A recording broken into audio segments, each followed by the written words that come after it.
Here we are, Friday is here, day number 5, and it's the weekend. What can we say? We're happy for life, and we're grateful to God that He's brought us here today. From us to you, we love you, and we're good to have you join us this morning on the AM show.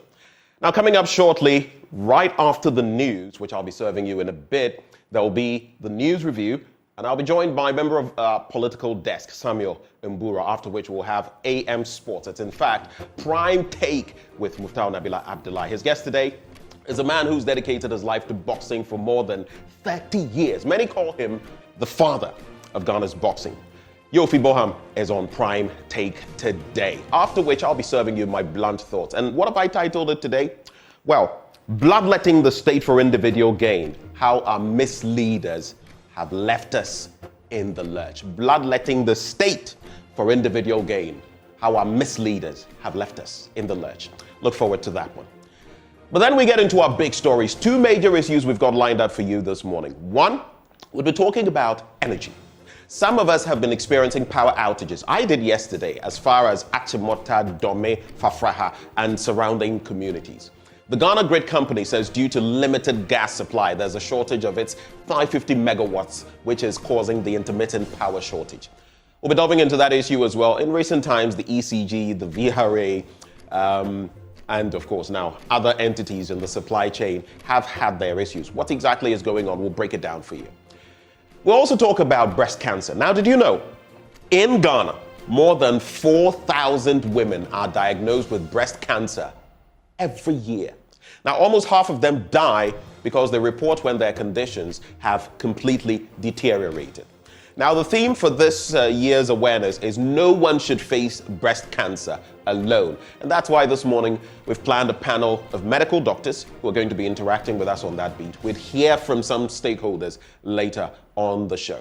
We've also got a number of drive-bys. We'll be hearing from the Bright Senior High School, sponsors of Joy News' coverage of the National Science and Math Quiz, among others. So stick and stay. Let's do this for God and country. Up next, the news.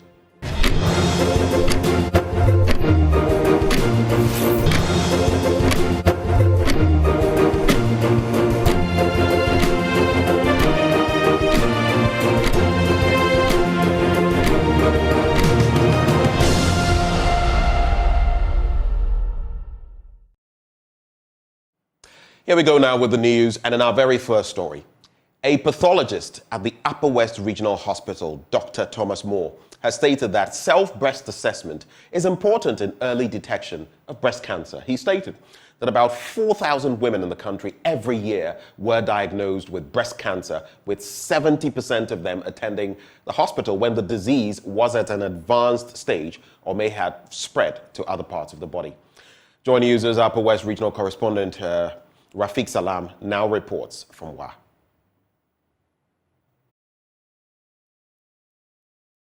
The month of October is celebrated worldwide as the Breast Cancer Month. It is also called the Pink Month.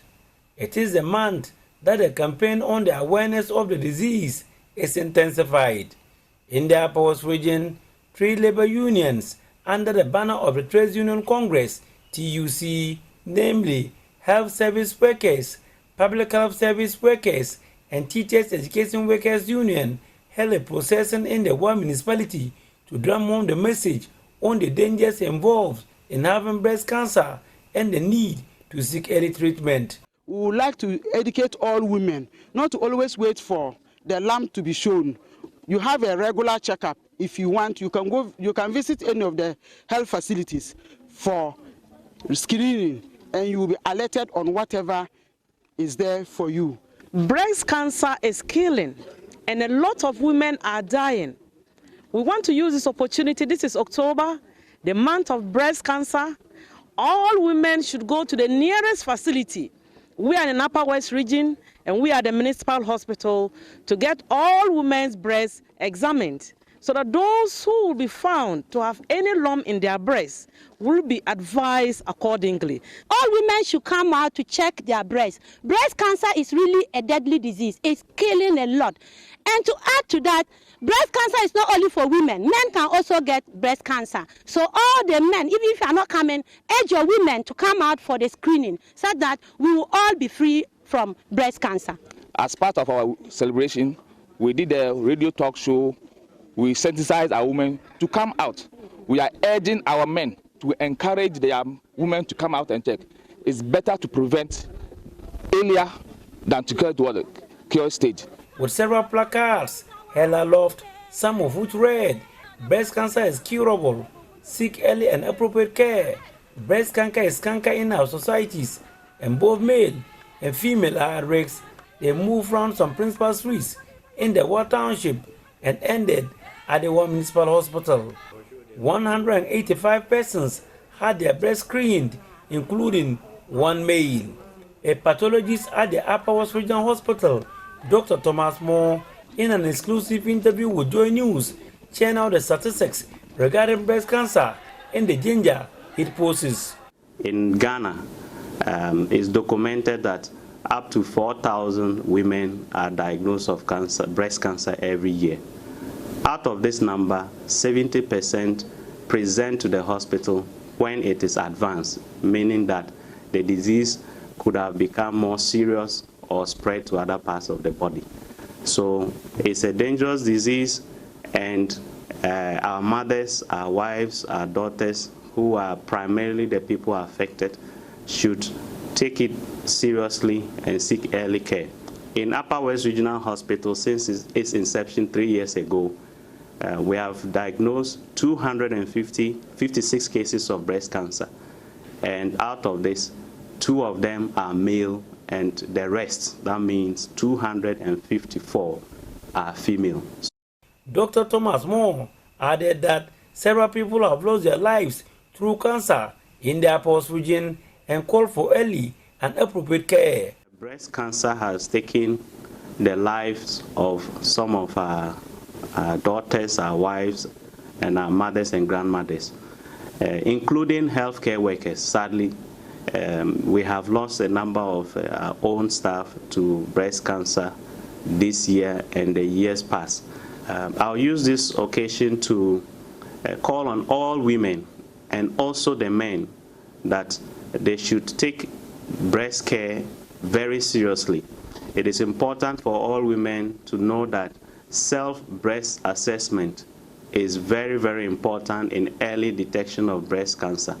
Reporting for Joy News, Graphic Salam. Wow. Let's stay in the northern belt of the country now. And the Chief Director of the Northern Regional Coordinating Council, Alhaj Alhassan Ishaku, has called on the various district assemblies in the northern region to create the necessary linkages to support women businesses in the area.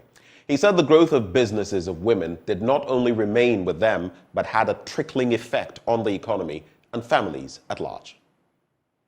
Chief Director of the Northern Regional Coordinating Council made the appeal at the opening ceremony of the Women Icon exhibition organized by the Ghana Export Promotion Authority in Tamale. The Regional Women Icon exhibition seeks to create a platform to showcase local made in Ghana products and services produced by women-owned enterprises and to help identify potential exporters. Alhaji Sahaku said even though there are challenges such as capacity building, funding and marketing among others women-owned businesses face, they should not throw their hands in despair. Obviously, in all of this, we must recognize that there will be challenges, as the Regional Director for Gender mentioned. The challenges should not in any way discourage us as women to seek what we want to do. There are challenges of capacity, challenges of funding, challenges of market, so many other things. And I want to use this platform to make a special appeal to all government agencies involved in any aspect of business to come to the aid of this ICON group platform that we have set to see what contribution they can make in building the capacity of these women, in providing them the needed funding, and to see how they can market their goods for the benefit of everyone. We're not just doing it because they are women, but we're doing it because society benefits when they succeed. And so we must take this seriously and see how best we can do it. I would also want to encourage our district assemblies who are directly under us to recognize these efforts that are being made and to see how they can establish the required linkages to make these women perform even better. The Deputy Director, Industrial Art and Craft at the Ghana Export Promotion Authority, Nelly Joanna Spew Abedu, said GIPA is undertaking several targeted programs to create a conducive environment for businesses to flourish. I am happy to inform all gathered here today that GEPA is leading the implementation of the 10-year National Export Development Strategy under the aegis of Ministry of Trade and Industry with the objective of increasing NTEs from the current $3.5 billion to 25.3 by 2029. The success of this strategy is based on three key pillars. 1. Boosting the supply capacity of produce for exports. Improving the business environment to encourage more exports. 3. Building the capacity of exporters to enable them to compete effectively on the international scene. To achieve the next target of 25.3 by 2029, GEPA is undertaking several targeted programs and interventions across the country, including the northern Ghana. Some of these interventions include the Impact Hub at its head office, which houses FDA, PPRSD, GSA, and serve as a resource center for potential exporters to access products and market information. The CEO of Multi Enterprise, Aja Rabiatu Abukari, urged women entrepreneurs to continue to invest in the quality of their produce by plowing back to allow their businesses grow. Let's talk politics now. Fear delegates has become a popular statement during internal party elections in Ghana. It is believed that delegates are influenced in several ways in their voting decisions, leading to the disappointment of some candidates. Now, in today's episode of the Fear Delegates series, Nana Boakye-Adom interacts with some delegates in the Epima-Nwabeja North constituency of the Ashanti region ahead of the MPP's presidential primary.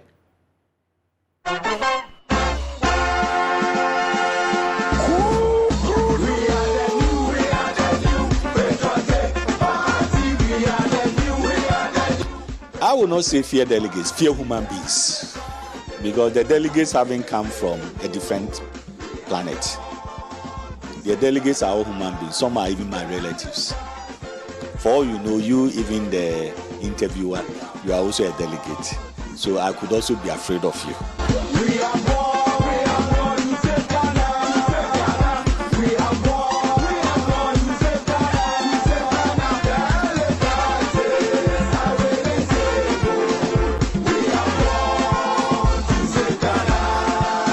So come November 4th, delegates across the country will be going to their various polling stations to elect a flag bearer for the new patriotic party going into the 2024 general elections. But let's get interactive with some of these delegates from the Epima-Nwabeja North constituency. Fear delegates, they say, but is that still the case? Openyi, Sir John say fear delegates, or can you marry Chemo? Edaso ye adwuma. Yeah, or somebody told me to me say, Omo ombeye wos ombeye do and I say you want piece be eco families na delegates for nyina dinachi e be koto no na e be koto no the expect say obenya no o anya sa nti fear delegates ni de e wo ho e ye adwuma e be ye adwuma akopim say Yesu beba How they see the bear juba kopim say Yesu beba. And I mean on some dika if you say enim say mre ko nanim no na ne ma bi sesa. Enema sesa na ne sesa na ne say ebia de bema enema sesa kakra wo delegate no say ebia de bedrum rebi na nipa wo so omoto aba na edoso abia ekoyi flag bearers na na say ekoyi candidate bi no na bia nipa ne doso say nipa ontimi ntue ska emfama saa nipa no na say ekoyi nipa kakra ya yeto aba ne de ene fe delegate ne de ewo ho pa eti enipa nan a omuko gina November 4th no ewo so omusuru mu ankasa 100% sure 100%. So na sa omunyina ba campaign nso a mo di omachi na me se wo no makura ko stand aba wo makura no obi o mo obesole ati awo enso mu na be di wachi na yeni na ye fence ayi Papa we Debbie, Papa we offense Papa ko syndrome. Ni krom kra na ni krom na dwuma efo kwa to betia. Na dwuma efo kwa fo mu twon ko mu to betia no. Nti abato de fear delegate de papa say once one facade na 2 3 mu dia. Ene em hu se bia na wo kra wo nsuro nyame. Eno kwa suro ye kra che bonsam. Delegate for. Ye suro delegates. E che bonsam. Ye fuck ye shege mafia. Boss, Pacho, also YouTube say I was see a fear delegate ampa. Oh, no correct. No correct. Name say enipa no so yi ne ho say ampa.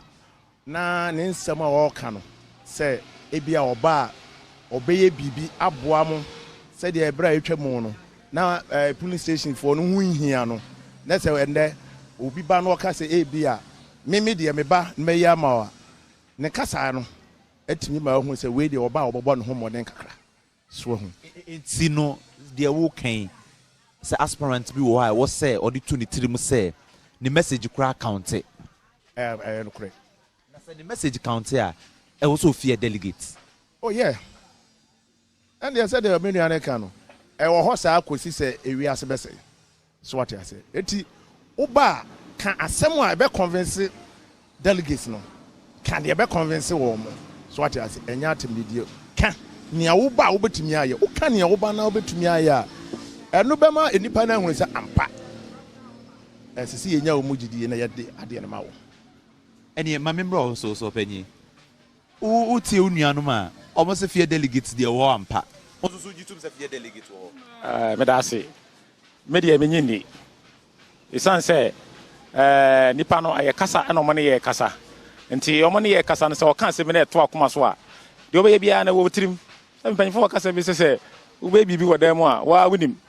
And a pano prepare until media Minini say fear delegate no a yajuma. Madam Jitum say, oh, ne a casa, any agents say, because Sunday a casa say, Nipan and Edna say, or mope abba. And now was sitting, I say, Okakoto Benti, dear a man of Cobasana, a ye, Obi Ohana was sitting, I say, Abanamentum. And Massa, Jumediano, and moi. Now, practical activities at the KNUST School of Medicine and Dentistry are receiving a boost after the 2003 alumni of the school refurbished the physiology laboratory and donated some cabinets to the simulation center. The gesture is part of the 20th anniversary celebration of the 2003 year group. There's more in this report. Of 250 Ghana cedis was spent on the refurbishment of the physiology lab and the cabinets at the simulation center. The aim of the donation is to enhance teaching and learning in the medical school. Dr. Mrs. Sarah Kwatin-Owusu, a representative of the group, spoke about the donation. Yeah. So it's been 20 years since we completed medical school. We were a very wonderful class of 103 students, and this October marks exactly 20 years since we completed. So we came together as a class and we decided to give back to our school. The Dean of the School of Medicine and Dentistry, Professor Daniel Anson, expressed gratitude to the group. So we've been privileged to have the 2003 alumni group to donate these cabinets that is going to keep our mannequins very safe for us. In fact, we have the mannequins donated by another alumni group, and we think that it should be kept warm, such that our students use it. The use of the simulation center has now become very high because of the simulation-based assessment and simulation-based training that we are giving to our students. And it's improving their skills before they touch patients for the first time. He also called on other alumni groups to emulate the 2003 year group. We have more. So the current year group 2003, next year 2004, we will be encouraging the 2004-2005 to prepare and also come and donate something or come and do something for the growth of the medical school. A handing over ceremony was conducted to entrust the refurbished lab and cabinet in the hands of the authorities. Reporting for Joy News, Edith Asravo. They are hungry and ready to devour any prey to clinch their third trophy after 2 decades. That's the desperate story of the Akatechies of Opoku-Ware School, who make their 9th final appearance in the hope of ending their 21-year trophy drought. The school is convinced their contestants, including their wonder Form 1 boy, would bring the trophy to Santisburg. Emmanuel Bright-Kweku takes a look at the journey of the school in the last 30 years. Your question, Opoku-Ware. The 3 semicircular canals in the ear are arranged at right angles to each other. What do you think is the physiological importance of this? Paul? This provides sensitivity to movement in any of the 3 planes. That is correct. 2002, when a famous Paul Azure of Opoku-Ware School led the Akatechies to lift their 2nd NSMQ trophy. The school beat Presbyterian Boys Secondary School in the semi-finals to face off St. Peter's SHS at the grand finale and clinch the trophy. After the ecstasy that greeted the 4 walls of the school over 20 years ago, it's thirst for yet another momentous day. The school, after their 4 finals which saw them win 2 trophies, has made 5 final appearances. But in all of these appearances, they've had the trophy slip through their hands. The school made their last final appearance in 2020 but lost to Presec Legon. Assistant headmaster of the school, Akufo-Addo shared his experience after the painful defeat. I had just joined the staff. So when I came, I got to know that they have they have qualified to the final. So I was all out praying that at least that year, Opoku-Ware School could win so that at least they will also move up the ladder of the winners. And so I sat behind the television watching the boys in the contest. But unfortunately, it got to a time that some of the questions, they could not answer them. And so I couldn't stand it again, so I had to move away from the room. I had not eaten by then, but when they finished the whole contest, I came back and still my food was intact. I couldn't eat. OWAS, after missing the trophy in 2020, landed their 9th final appearance this year after ousting their all-time foe, Prempeh College and Pope John Minor Seminary and SHS. Calculate the beat frequency and the frequency of the notes produced. Taking their 9th bout at the grand finale, the 2023 team of Opoku-Ware School, who hold the record of introducing a Form 1 student, is preparing adequately to make a historic win. It's been a long time since OWAS reached the NSMQ finals and actually took the trophy. And at that time, I wasn't even born, so you can even imagine. So I'll be very happy if that happens. Mother of God, pray for us now and hour of our death. A solemn prayer of victory resonates through the land of the Akatechies.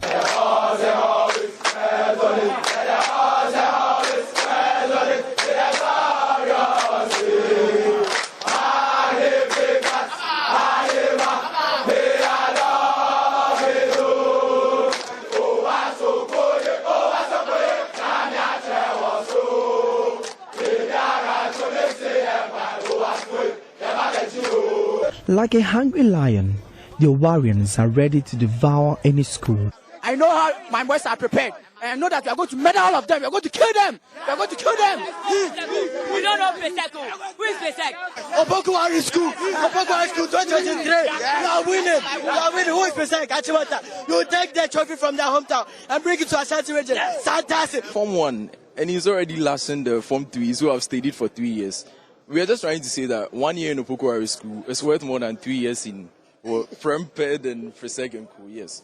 We want to tell them that there is a Latin phrase which states cum nagrafa, dagrafa. What is written? So what is written? What is written? It is written that we are bringing the trophy in Kumasi. It's between 2 schools. And I want to tell them that Achimota Presec, they will play and they will become second. Presec, Achimota. A win for the Opoku-Ware School would not only translate into a bragging rights, but also a motivation to whip up interest in learning science and maths. Here is Ose Kwame, a mathematics tutor at the school. Well, I wish you come to my class for the past 2 weeks. It's part of the things I used to motivate them before I teach. I teach elective math and commerce, and I bring them to the dimensions of the contest, the things about them, and it whips them up, and it gingers them to learn. So honestly, I can't wait when we win this cup. So just as the Holy Mary statue has her arms wide open, the boys from Opoku-Ware School are hoping she would continue to pray for them to win this year's trophy and end their 21-year trophy drought. From here at the Opoku-Ware School, my name is Emmanuel Bright Quick.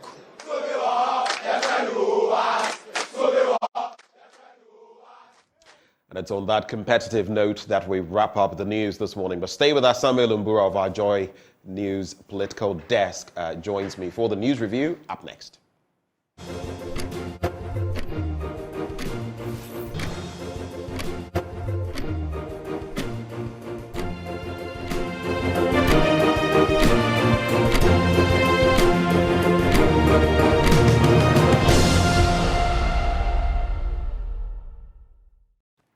Well, thank you for staying with us. It's time now for us to delve into the newspapers. And guess what? Endpoint Homeopathic Clinic, as always, helping us to bring you this segment. Now, here's what they're offering you. This month, today, for example, we're going to be talking about breast screening, breast cancer, and everything related. Next month is Prostate Awareness Month.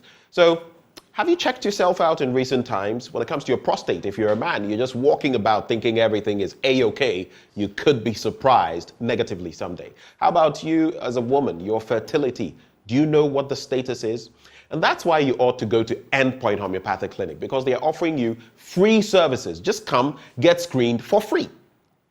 Here's where you can locate them. Here in Accra, they are at Spintex opposite the Shell signboard. In Kumasi, if that's where you are, Chronomabwe here behind the Angel Educational Complex. There's Anaji Estate in Takrady, Community 22 in Tema, Techiman Hanswe and Siamanzima. If you'd like to call them, these are the numbers you can reach them on. 0244 867 068 or 0274 234 321. Endpoint Homeopathic Clinic, the end to chronic disease. But just the start. We're warming up for you this morning. And guess who's joining me for the warm-up? The very affable, strong man. Should I tell them the other ones? My fantastic brother, in whom I'm always pleased to be. Oh, that's nice, that's nice. Good morning. You're looking all Holy Spirit, Pentecost. I told you that. Pentecost Sunday this morning. Remember the last time I told you that in the next 15 years I should become a sermonizer. A what? I should be sermonizing. Hey. Yeah. I didn't pay attention to that. I'm not reminding you. Oh, at least 15 years' time, I should consider something like that. I see. I think I have the calling, so one day I'll do it. I was just about to ask, is it a calling or is it... Because there are people who call themselves and there are people who God calls. It is manifesting gradually. Okay. Gradually. So 15 years, I hope. No, but that's brilliant. That's very good to hear. Yeah. Wait, did you attend any of those Catholic schools? No, I never. Didn't. Yeah, I never. Okay, because I know up north there are a lot of them yeah. littered across, just as in different parts of the country. Well, we'll be praying for that call. Amen. We'll pray that God will... Definitely, I'll invite you for some... No wahala, in whichever way we can support. Sure. Anyway, so many pertinent issues that the papers talk about. But before we get in there, I don't know, power. Yeah. Electricity. In recent times, I had my issues that I think I shared with you as well when for about 4 days I didn't have light. Yeah. Though I had given my money to ECG. It took much later before the money was credited to me. People couldn't recharge. Now, it is something going on. And yesterday I got home. Okay. I leave very early, come pretty late. Yeah. So I think I've missed out on a few days of power outages. But I get home and everyone is talking about, the light is off. Because I noticed, I went to a shop and then people started. So I went towards my apartment block as well. And the rhetoric was the same. And I was like, okay. And they told me, even right before noon, it went off. Okay. And it hadn't been on. And this was after 6 o'clock. I see. Eventually, though, after about 30 minutes, close to an hour, power was restored. And people were telling me, this is how it has been for a number of days. Only for me to hear that this power outage went as far as Dome Fafraha. Someone in Kukumlimle here said she had got home, the light was on, and then it went off. Yeah, and as far as speaking to Madina, I understand one of our colleagues indicated that he has been off from for the past 2 days, but they are not communicating. Fortunately, we have a release from Gridco. The Gridco release. Yeah, that suggests that Ghana Grid Company Limited, that's Gridco, the operators of the National Interconnected Transition System, informs the general public that due to limited gas supply to Tema, there will be a supply gap of 550 megawatts at peak time. So if you say peak time is in the morning. Morning is a peak time. Evening is a peak time. So exactly, and people have been complaining. Are we now heading towards power rationing, the season of power rationing? Because I got home, mostly I leave the house by 6 o'clock, then return latest by 8:30 to 9 p.m. Yesterday I got home 8:30, there was no light. I asked my neighbors, I said, oh, it went off about 5 hours ago, and that's the Achimota areas. And then I slept, woke up around 2 a.m. That's where I realized that power was restored. So in my area, hardly would they put the lights off, even though other areas may be affected with any technical challenge, but hardly would you see them putting the lights off there. So I was actually worried. So I called a friend with ECG, said, oh, there's no cause for alarm. I mean, they are working out some few issues until the Gridco, statement release came out. So I'm really scared. They've not given us a timeline as to when they'll get a full supply, or they would. I know people who say they called, they called, and they were told, there was no ETA, no estimated time, well, not of arrival, but of restoration of power, and that becomes a bit problematic. Right here in our workplace, within the studio, some of the camera people you can't see, and others spoke to me this morning and said, our lights have also been off. I hear it goes as far as Kaswa and beyond. And I'm like, see. Wow. Then that's interesting. That's interesting. I don't know what is occasioning this lack of gas supply. Is it a case that it is a purchasing challenge? What is the problem? We need to know. Let us know so that we can start planning our lives. Because as far back in 2014, Dumso nearly, pushed me into depression. I go to work in the morning as early as 5 o'clock, then return home like 10 p.m., there is no light. So 1 full month, I never saw light, but I was paying light bills. And it continued for a very long time until it was later, the situation was later dealt with and all that. So I hope that we don't get there. One thing I always fear is sleeping in heat and sleeping in darkness. If anything at all, not that. I hope that we don't get there. Well, in recent times, if you look at some of the challenges we've faced, it's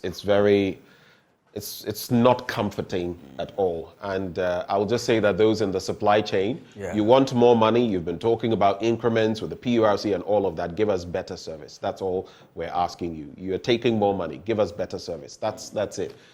No one should. There are places where if there's any fault, major fault that creates a power outage, that is like, some people have never seen it in their lives before. Like, say like they do. Here, it's even the kids know. Baby boy. By the time they put the lights off and they switch it on, you hear the noise, but it doesn't happen any longer because like a normal thing now. During those days, in the late 90s, early 2000s, you realize that whenever there's power outage, the whole community will go, oh, when the power comes on, yay, they will start jubilating and all that. But we've now come to accept it as a norm that power can go off at any time, so prepare yourself ahead of that. You've seen your level. You become inured to it. Anyway, I have the Daily Guide this morning. What do you have? I have the Ghanaian Times and the Finder newspapers. Okay, so let's get into your stack of things. All right, so the big story here comes with the picture of the president, Nana Akufo-Addo, on the Ghanaian Times, speaking with Mr. Pierre Laporte. You are a Frenchman, so you'll be able to pronounce that. World Bank country director. And then he's asking partners to support the second phase of the Planting for Food and Jobs. The first phase has ended. The last time the president met the youth at the University of Ghana, explaining to them the youth in agriculture, to the presidential conference with the youth, how the Agric Ministry intends to turn around the economy with agriculture and then bringing the youth in as part of the process in ensuring that we saw up our food basket in the country. So that is just basically what the president is telling the international communities and the development communities to come in and support this all important.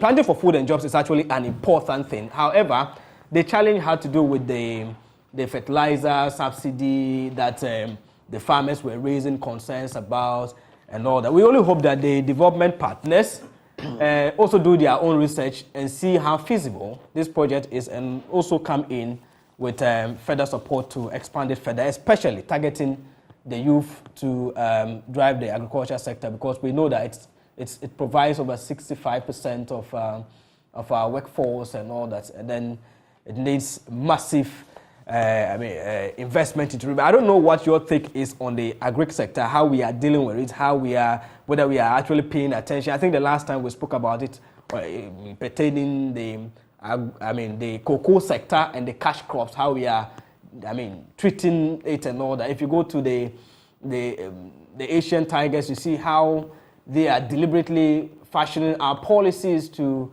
ensure that the agriculture sector is the main pivot of development in their countries. But it's like we are not seeing much. It's like we are much interested in importing the tomatoes and the onion, cereals, grains from other countries rather than concentrating on our own food production. If you go to the northern part of the country, we have so many dams that have been left unused. Tono Dam in the Upper East region, Navrongo to be specific, Via Dam, and other very important places that have large farm size that you can leverage on. Get the people, the needed support to work during the dry season, because if you look at the northern sector, they provide most of the grains and cereals, and because they have the unimodal form of rainfall, meaning rain comes only once in a year, we don't depend on agriculture to survive, rain-fed to survive. What you need is a support from government to at least expand the existing dams or create additional ones to collect water during the rainy season like this, or when there's a spillage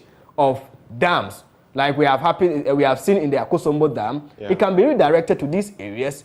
Then we will know that the food basket is secure towards a sustainable future. But if all these things are left in abeyance, then it calls for worry for us as a country. And that's why I've always maintained that the Planting for Food and Jobs is a good initiative that the government has taken. The One Village, One Dam was a good initiative. However, the implementation was problematic, and they have to identify all these loopholes and seal them so that we can head towards the right direction. If not, we'll continue to lament over the same challenges year on year on. But is that not what we're expert at? That's our expertise.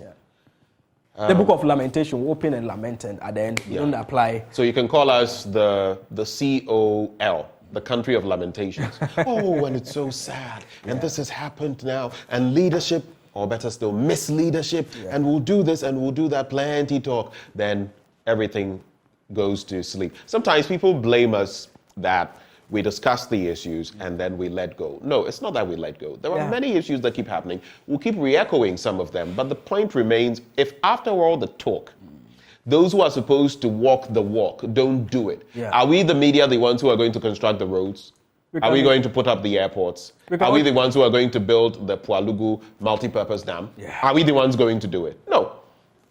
So if the powers that be don't do it, they sit on their rears and don't do. Our role is to influence policy making. If we try our best, those who are responsible, like you said, are not doing what they are supposed to do, what can we do? We can continuously report, and we have been doing that.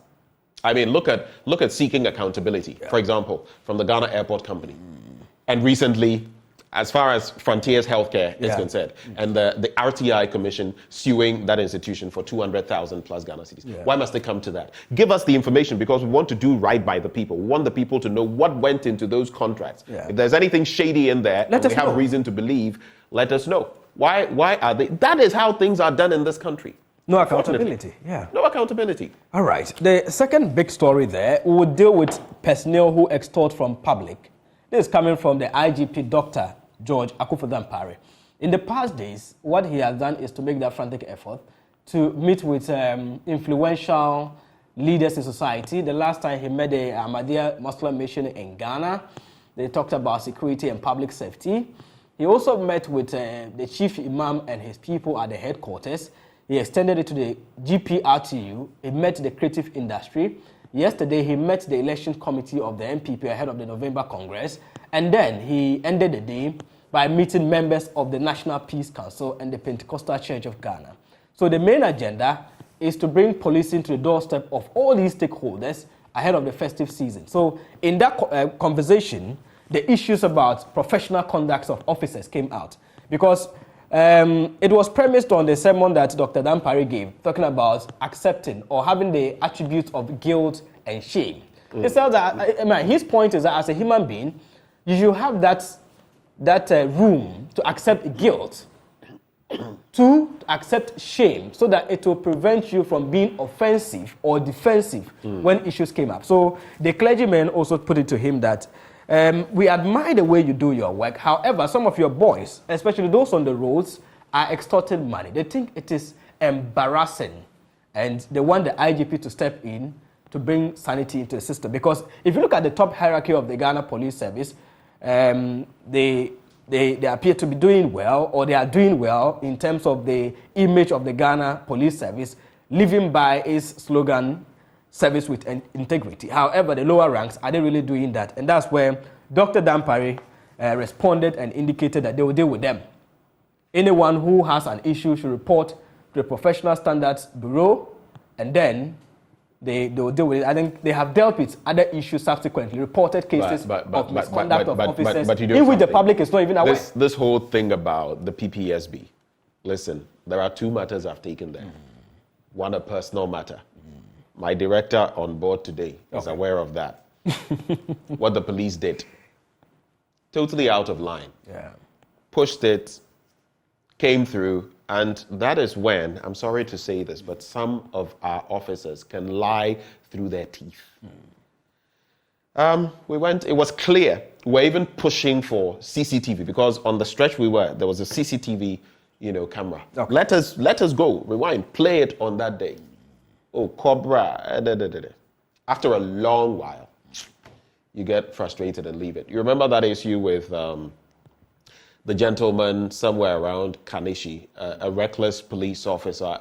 The claim was that he was reeking of alcohol, and he could have shot the guy's leg. I went and covered that story. We pursued it from PPSB. Oh, now it's at headquarters, this and that. So, while the system may be working, there are also instances, and some of us have need to improve. Ample. Recently, I just don't want to mention, but one of our media colleagues, there was a certain figure, in a vehicle, and even the use of sirens by some of these individuals is questionable. And though it's a religious subject, so I don't want to delve into the details, it's touchy, but this person moving and give way, and then you get down and assault someone because you think they should give you way. All of this, but it all boils down to the myth. The bad nuts will have to be fished out, and that's what the Peace Council... And why I'm mentioning that is there was a police officer on board. Unfortunate. The other big story has to do with the Frontiers Healthcare Service debunking allegations of corruption. You're talking about the operations at the airport, and then they are saying that all those allegations going around or information going around that they are engaged in fishy deals are not true.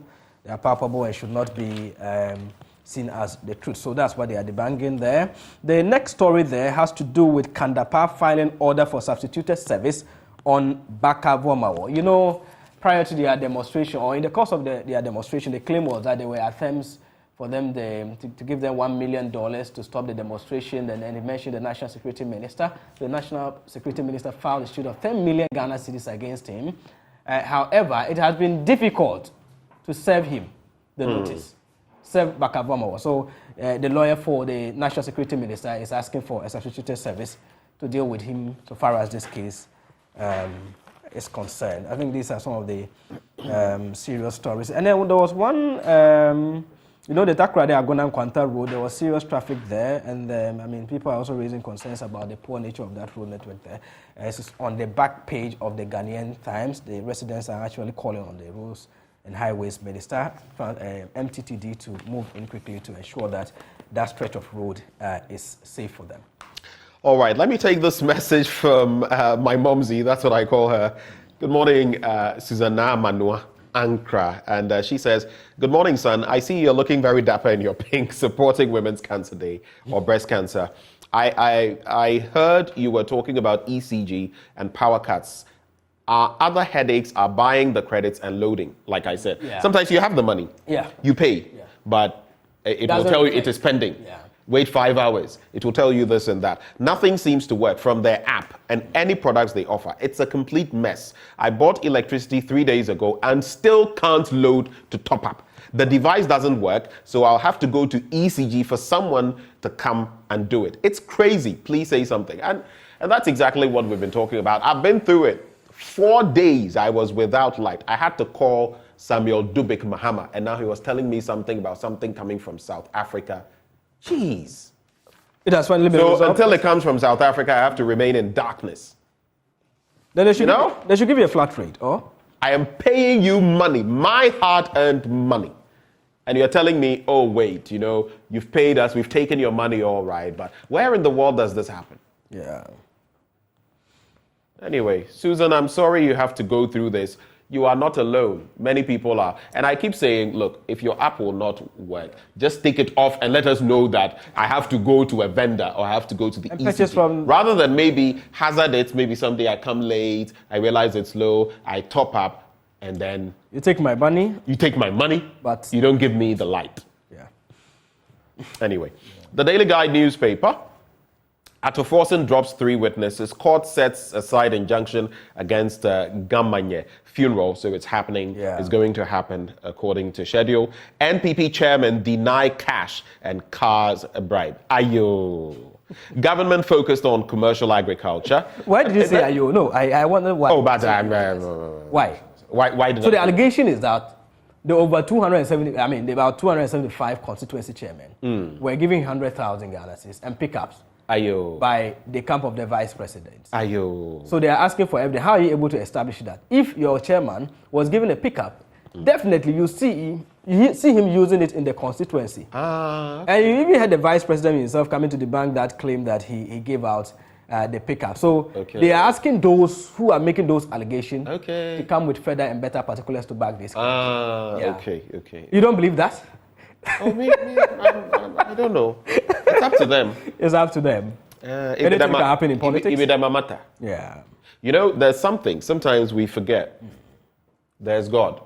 I think sometimes our leaders forget that in all of this, in the cosmos and everything, there is God. Whether you've taken something or not, God sees it. Okay. Whether you've done X or Y, God sees it. I'm not the one to come in. Whatever you do, it's you and your conscience. Yeah, so guilt and moving shame. Forward. Yeah. That's not my problem. The It's guilt your and problem. shame. Yeah. There's also government focused on commercial agriculture. I just want to find out, you brought up part of the story and phase 2 of planting for food and jobs. If I asked you, even in the northern belt, where you go, you visit a lot of the time, how much has planting for food and jobs yielded? Because I know that in the northern region, things like groundnuts, even in some places, a bit of rice, the sorghums, then there's yam and other things are pretty. Has planting for food and jobs yielded the sort of results you think it could have in your part of the country? I think the first phase of it targeted on grains and cereals. And then the concern was that it was for the peasant farmers. So the large-scale farmers were not benefiting as expected. At the moment, we don't have I don't have figures to actually strike that balance. But initially, when it started, I realized that the cost or the subsidy for the fertilizer was, yielding results for the farmers. Speaking to them, engaging them, they were happy about it. But moving on subsequently, there were challenges in the supply of the fertilizer, on availability, and the price gradually moving up, and then the subsidy finally taking off and all that. I realized that when they started implementing it, people wanted to go more into farming. People who were teachers added farming to their jobs and all that. But it's like that motivation has been taken off because the expected results have not been achieved. Yes, it was meant to solve the problem. To an extent, it has solved the problem, but not entirely. We can still do more to improve it. That's what I think.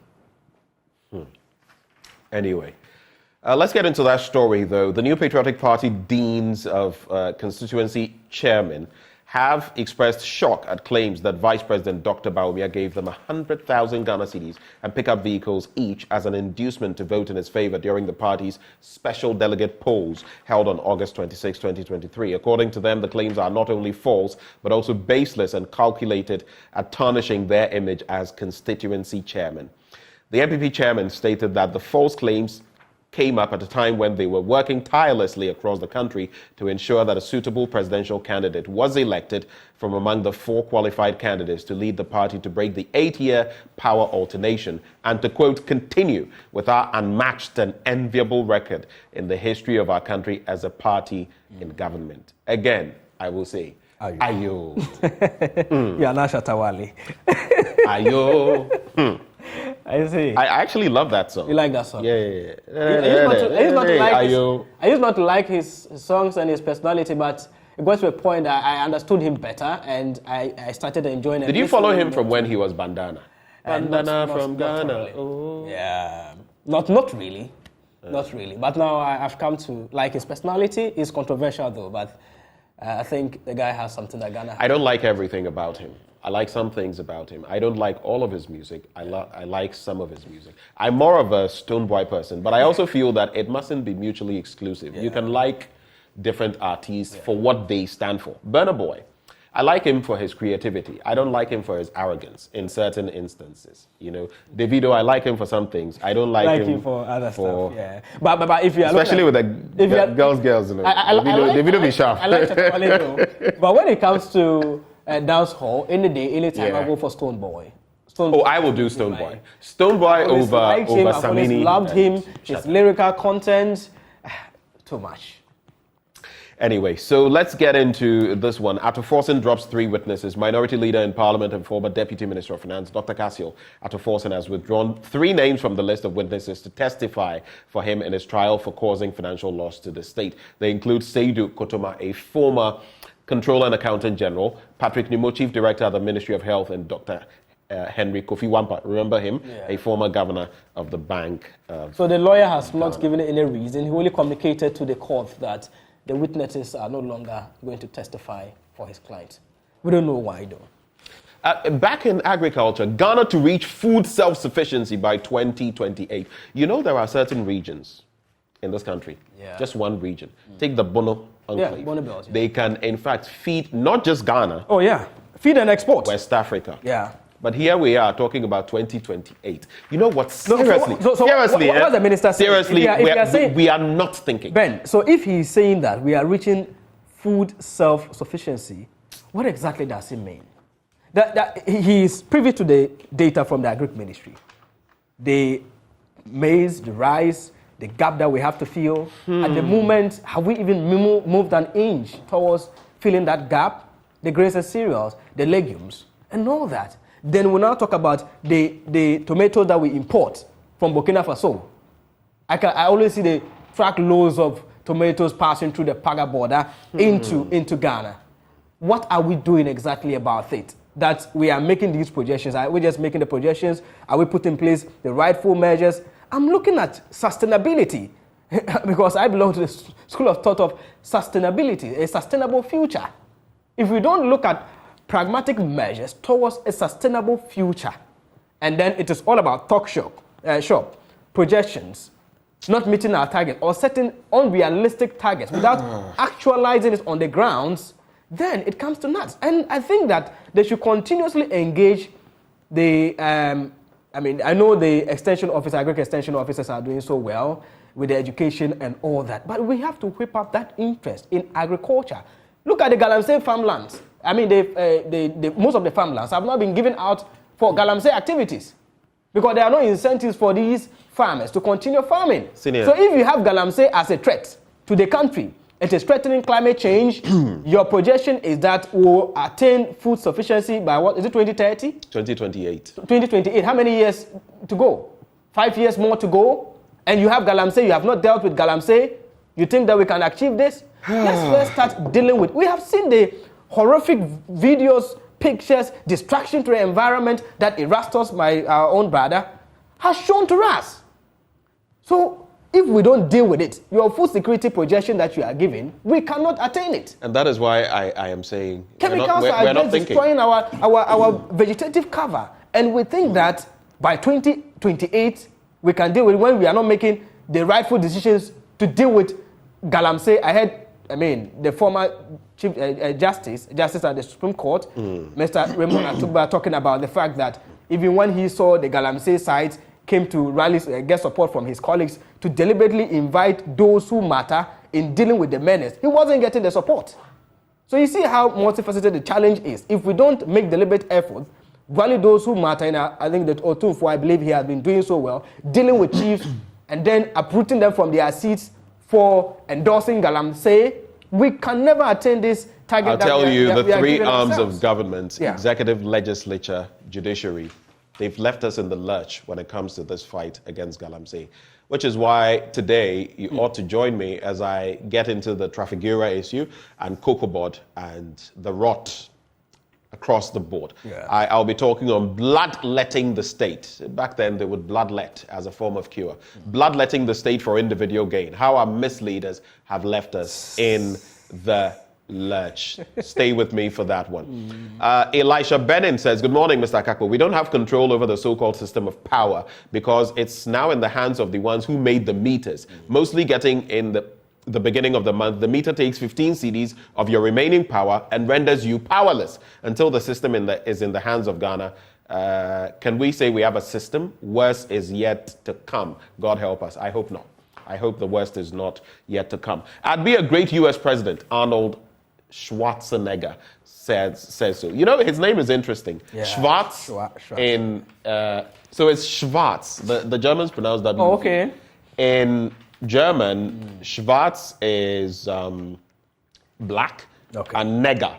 You know, I don't want to mention that. So that's the meaning of his name. Yeah. Well, Samuel, thank you so much for joining the conversation. Is there a story you want to? I think as the 20 seconds. As the floods are receding more than 3 feet at Mefe in the Volta region, Oti region is recording 3,257 displaced by floods, and I think that we have to still do a lot beyond the interministerial committee that we have set up. I'll tell you something. Let us be practical. I'll tell you something we'll do for sure. Do you know what? We'll talk. Sure. Yeah, we'll talk. And as for walking the walk, this segment brought to you by Endpoint Homeopathic Clinic. They're offering you free prostate screening, free female fertility screening. Just check them out here in Accra, Spintex opposite the Shell signboard, Kumasi, Chronomabwe here behind the Angel Educational Complex, Takrady Anaji State, Tema Community 22, Techiman Hanswe and Siamansama. Their call lines 0244 867 068 or 0274 234 321. Endpoint Homeopathic Clinic, the end to chronic disease. Up next, we have Muftau Nabila Abdullahi with Prime Take. His guest today is a man who's dedicated his life to boxing, over 30 years in the game. I'm talking about Yofi Boham. He features on Prime Take with Muftau Nabila Abdullahi. Up next.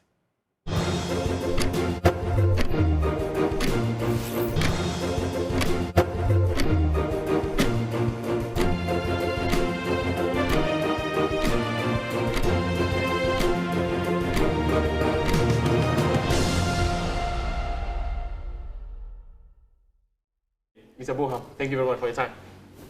Thank you. You're welcome. Thank you. I'm grateful. You and your team. Thank you. Thank you. When I walked in, I realized that you wore a shirt that had the inscription God's team. What does that mean? That's right.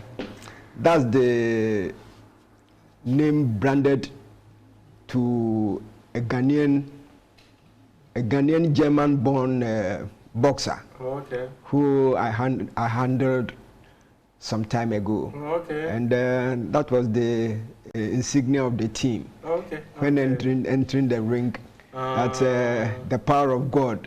Okay. Yes. And what is his name?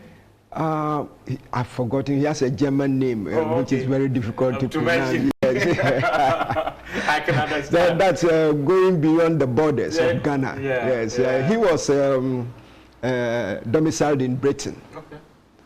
Ghanaian father, Ghanaian mother, and a German father. Oh, okay. Yeah, so he happened to had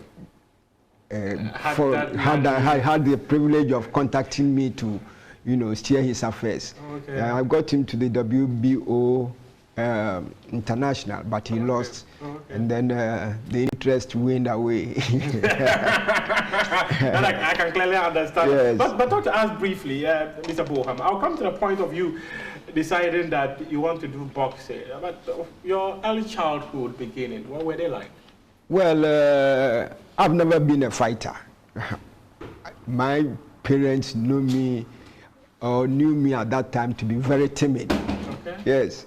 And I've never fought. Even the street fight? It's in the street fight. Yes, so it amazes my parents and my siblings as to how did you get into boxing? Yes. Which is your main question, right?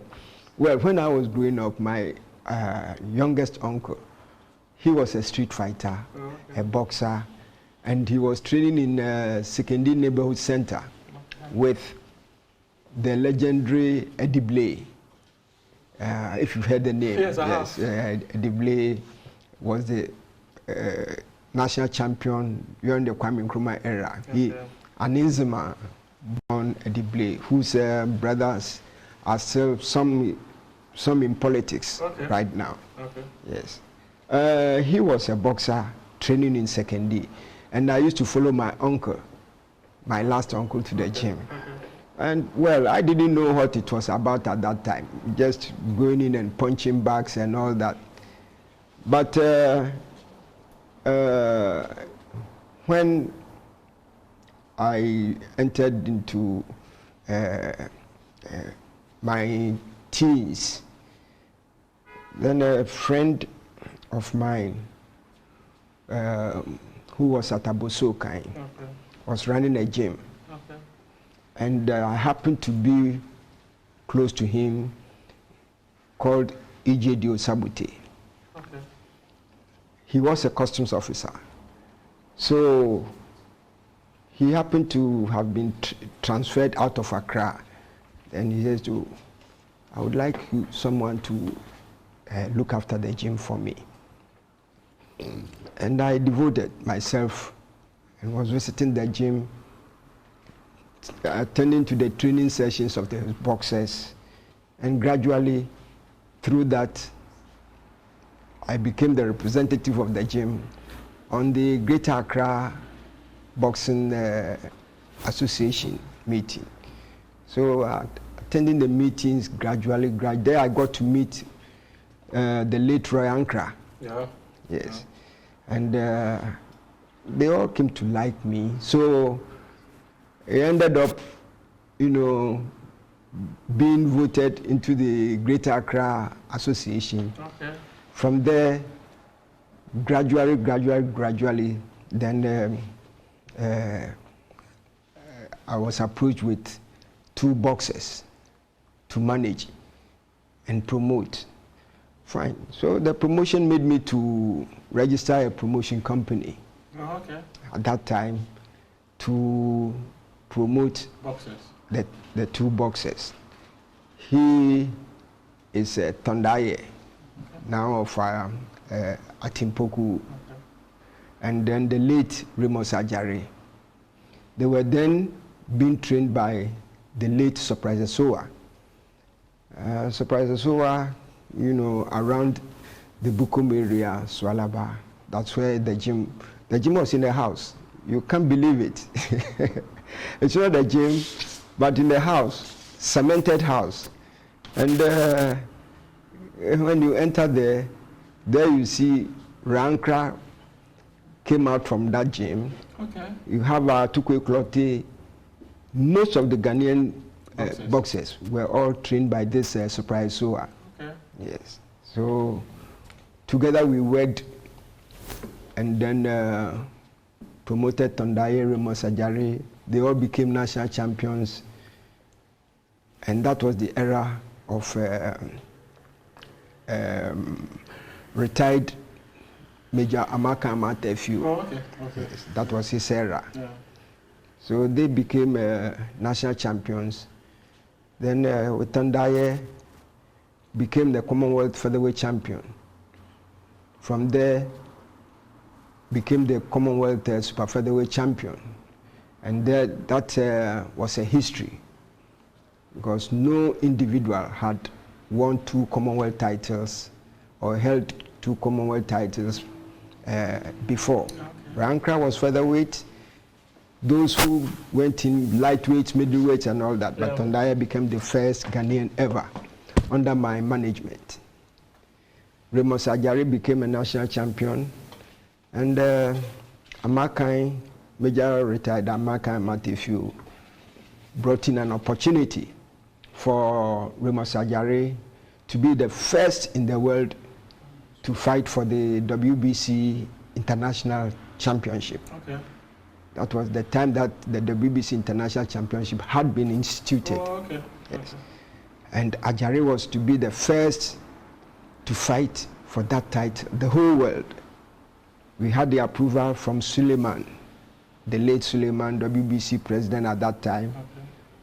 Okay. And we were to do an elimination here.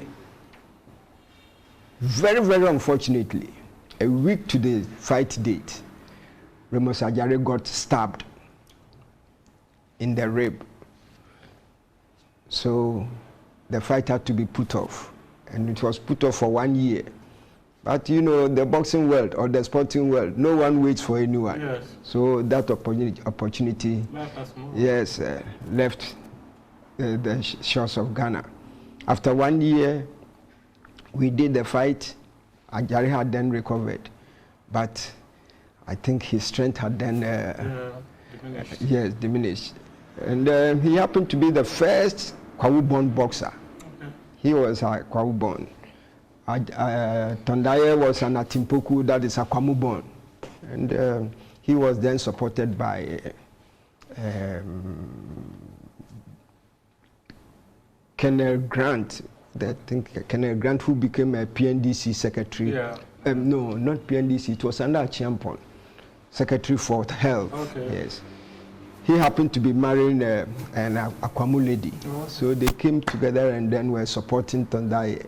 When he's fighting, you can imagine the euphoria that is created by these Kwamus. Yeah. And the father coming around with his walking stick, and all the Bukum guys thought it was a juju. Okay. This is quite an interesting one. But in your narration of all these, we know Bukom, or maybe it is perceived that Bukom is the factory for the production of the maker of boxing in Ghana. That's a point. Yes. But all the story you're telling me, you spoke about Izuma, you spoke about Kwewus, and I'm beginning to wonder. How come? And in fact, where were you born yourself? Yes. Yofi Boham was born on 23rd January, 23 January 1948. So I'm now approaching my 76th birthday. That's coming this January. My mother's birthday and my birthday is 2 weeks apart. Oh, exactly okay. 2 weeks. Oh, okay. My mother being January 9th, okay. And me January 23rd. Yeah, 23. Okay. So, yeah, 2 weeks apart. So, were you born in Accra or? Sekendi Takoradi. You were born in Sekendi Takoradi. So, you grew up in Sekendi Takoradi? Sekendi Takoradi. School there, and then grew up to be meeting Eddie Blay as a boxer, training alongside my uncle. So talk to let me have something very clear. So it means that even your elementary education was also in Takoradi. Oh, Sekendi Takoradi. That's where my parents were. So I'm Sekendi Takoradi born, but the name Boham are all Elmina citizens. Oh, okay. Cape Coast Elmina. Oh, okay. That's right. So we are from Elmina, okay, but born in Sekendi Takoradi. So what does the Boham mean? Boham, I learned it's a colonial, one of the colonial masters' names. Oh, yes, okay. You know, the Elmina Castle. When you colonize boxing. That's right. You have the Elmina Castle, the Cape Coast Castle. In Cape Coast, our family house, it's across our family house and then the Cape Coast Castle. Oh, okay. It's the first ever ever sports field to come up in the Gold Coast. And that's called the Victoria Park at Cape Coast. That was the park or the field on which the colonial masters started playing football. Yes. But since you have a colonial master name, it means that your background was very good. You grew up from a home that had cash, money. Not exactly, but somehow. That's right. But then, how would you describe that early beginning of your life? Right. It was a bit robust. You know, Sekedi Takoradi isn't a place of, at that time, you know, the main occupation or job opportunity there was the harbor. The Sekedi, the Takoradi harbor. That's right. My uncles, you know, were working at the harbor, the job in ships and all that. And we, the kids, also, you know, we'll be going to the beaches. And then, you know, for instance, I grew up by going to the tennis court and then be catching tennis balls, the lawn tennis, yes, which a place called, we call them, that place, Beach Road, at Takoradi. And you do that to earn some money. Then go into graphic selling. Yes, early morning you go and collect your newspapers, and then sell before you go to school. While growing old, you have chores in the house. You have to get up early in the morning, do your chores, go and collect your graphic, sell, and as quickly as possible, so that you get the opportunity to go to school. So you could see that it was a very robust life from the beginning. In the morning, if you don't do that, you don't get extra money for your pocket. Yes, so, well... that's how you would describe it. Yes. But what is that thing that you did during your childhood days where you look back at the set and you go like, oh, did I actually do this? Very interesting. Very, very interesting. Yes. Well, I was an athlete most of the yes, I was an athlete doing the sprints. And during our childhood, I started, after the day nursery, I entered elementary class 1, thereabout, at the Howard Memorial Primary School at Takoradi. This school, it's opposite the state transport at Takoradi. From there, advanced to the Kesley Hayford Memorial, and left Takoradi straight away to Nsawam.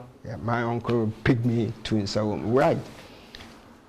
At Takoradi with the athletics, that propelled me to a higher level in sports.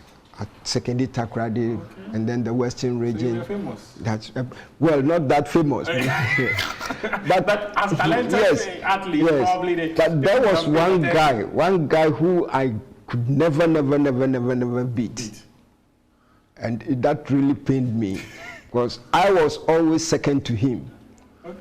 I try as I did, I never. So in sports, that was my main disappointment. For not. So what did you do? What did you do?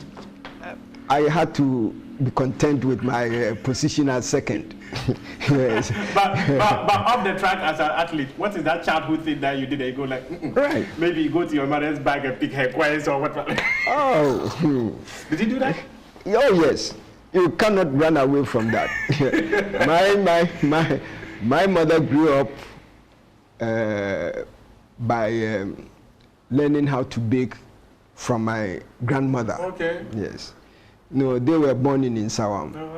So that was the trade of my grandmother.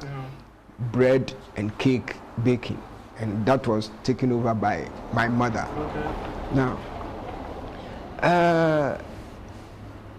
while they were busy baking, will be, you see Takoradi Polytechnic. Yeah. Opposite Takoradi Polytechnic, was a very big swampy area. Oh, okay. And that leads to another place known as New Takoradi. Okay. So we always pray for rain, and that's where we go for crab trapping. Oh, okay. Crab, the red one. Yeah. Yes, with that piercing. So we went catching the crab, and one time the crab ran. We stood, and something said, "Oh, try and then use your hand, dip your hand into the hole." I pulled my hand and the crab was hanging there, and I was shouting. Say, what? Okay. I was able to be rescued. Yeah. When we got home, if you do mention, you'll be last in addition to the pain. So I kept it to myself. But then I was suffering. So at the end of the day, it was detected that this is what I went doing, and I was really lashed to the core. The second one was when we go to school, we passed by this kebab chaps, chichinga. So we collect the tidbits and then have it as a kebab on the kebab stick. Okay. We paste it.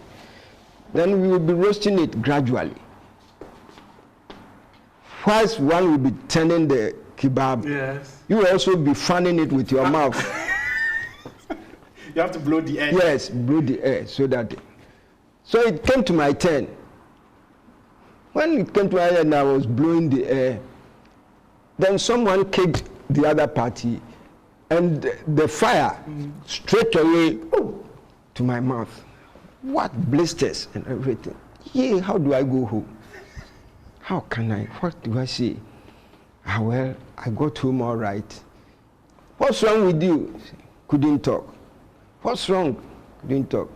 Third one, you are about to receive slabs. Then I said, no, this is what happened when we went to school. Instead of going to school, so you are those kobolos.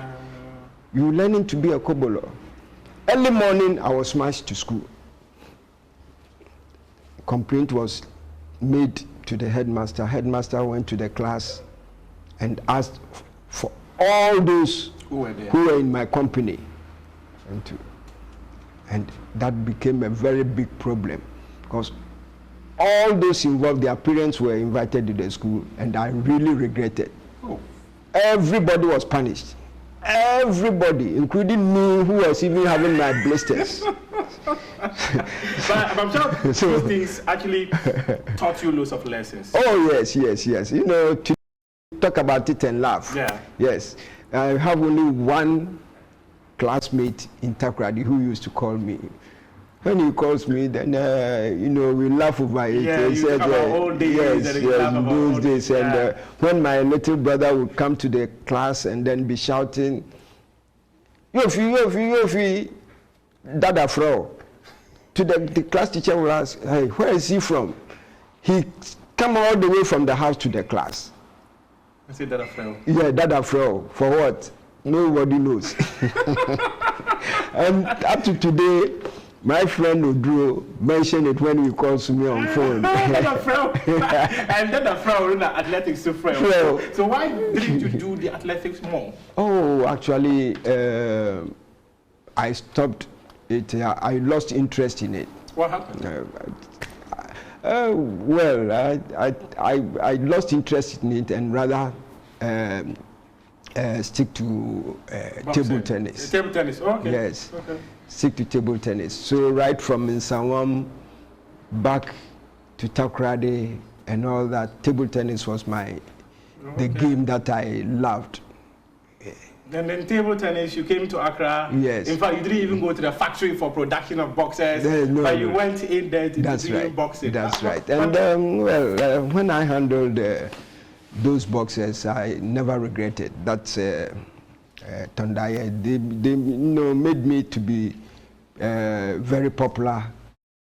The fraternity, So was that the foundation of your decision to go like, okay, let me go all out into boxing? Because you talk about athletics, you've spoken about tennis. Tennis, yes. But you switched to boxing.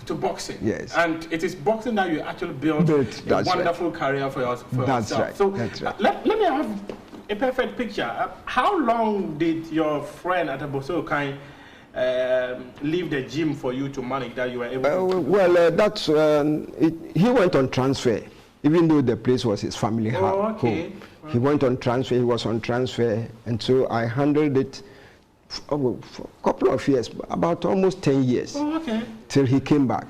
Yes, and he became a referee judge of boxing as well. Ejidio Sabute. He's known in the boxing fraternity. Was he excited to see what you did? Oh yes. He's excited up to today, even though he's now an invalid. Yes, and retired invalid. But he was very excited because I was promoting his boxers, managing them, including those that I was managing from Surprise Soas Gym. And his past boxers, Peter Inisa and all that in those days, all became national champions, you see, through me. Now come to talk, it's from there that, came in Ikote and Afrekote. I'll come to that, but tell me, how were you spotting the talents, knowing that this person has got a talent and has a career? Well, not that I was gifted by magic or anything to spot the talent. It's, most of the time the coaches will recommend the boxers. Oh, this is this chap is a promising chap, and he needs help. Oh, is that so? Fine. Let me go in to give the necessary help. I was then in the commerce field. Yes, I was into importing and exporting. And I had passion. I grew, the passion grew by itself. Then you also had money to invest. Yes. So the passion grew by itself. And, when I was approached with Ikote and Afrekote, I said, no, it's something which I felt was too, it would be too difficult for me to manage, because I had then not had all the necessary experience. But so, were they already top quality boxers? They were from the Olympics. I signed them on straight from the Olympics. And they were top Ghanaian boxers who Amaka Amatefu, the late, the retired Amaka, had sponsored to Cuba as amateurs. Sponsored to Cuba. They were in the national team. And Amaka was very, very particular about those two boys. You see, and I had come to, Amaka had come to like me very much. So he said, Yofi, take on these boys, handle them, because there are a lot of parasites around. They will only go in, sign the boys, and at the end of the day, will be pursuing their own personal interests. And you get them, destroyed. Their career destroyed. So it was Amakai personally who gave them the boxes? That's right, Amakai. But then they were under the management of loose management under some other guys from Mampro B. So I went in, and that was the time that Raincraft Promotion was handling Azuma Nelson and Nanaya Okunedu. Top boxers. That's right. And they happened to be very close friend of mine, Rencraft, because they were all friends to my brother-in-law way back in US. Okay. So at events, we all sit do stuff together. Yes, behind a table and then chat together. At that time was this the now present Golden Tulip, which has been renamed. Oh, okay. That's where we used to meet. So they were approached, and they said, "Oh, Yofi has toiled with these 2 boxes. The top level one could go was the Commonwealth, that is Tondaye. Ajare became a victim of stabbing. So the advisor should take on the 2 boys, who were then fresh from the Olympics, having fought 1 or 2. Which year was this? Oh, in fact, he has... It should be the early 1990s. Yes. So I took them on with the advice of a son of the late E.C. Kwe, okay, who is now in Chicago. He was who goes by name Abando. Okay. He was 100% for the boys. So with him, we set up a gym, and then there was a gym already ongoing, that is Akutuku gym, which was set up by the late Atukwe Clottey. And that gym was, producing tough boxers. Yes, and Atukwe Clottey, had already produced 3 of his sons. Joshua Clottey, and 2 others, Joshua Clottey and 2 other Clotteys. They were all 3, and they were well-titled, promising boxers. But very unfortunately, they all fell by the wayside, and that was the era of the beginning of Azuma Nelson as well. You see, Azuma started under a coach and then graduated to Atukwe Clotteys. Okay. Yes.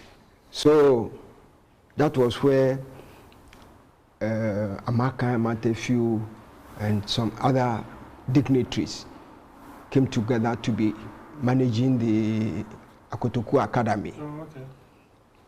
So Azuma passed through that academy, passed through Atukwe Clottey, under the hands of Atukwe Clottey, alongside the 3 Clotteys, yes. Judas Clottey, Thunder Clottey, yes, and then that's right. Not Joshua. Joshua is he's young. Yes, very, very young. Yes, yes. Okay. He wasn't even, I think. I can imagine. Yes. Yeah.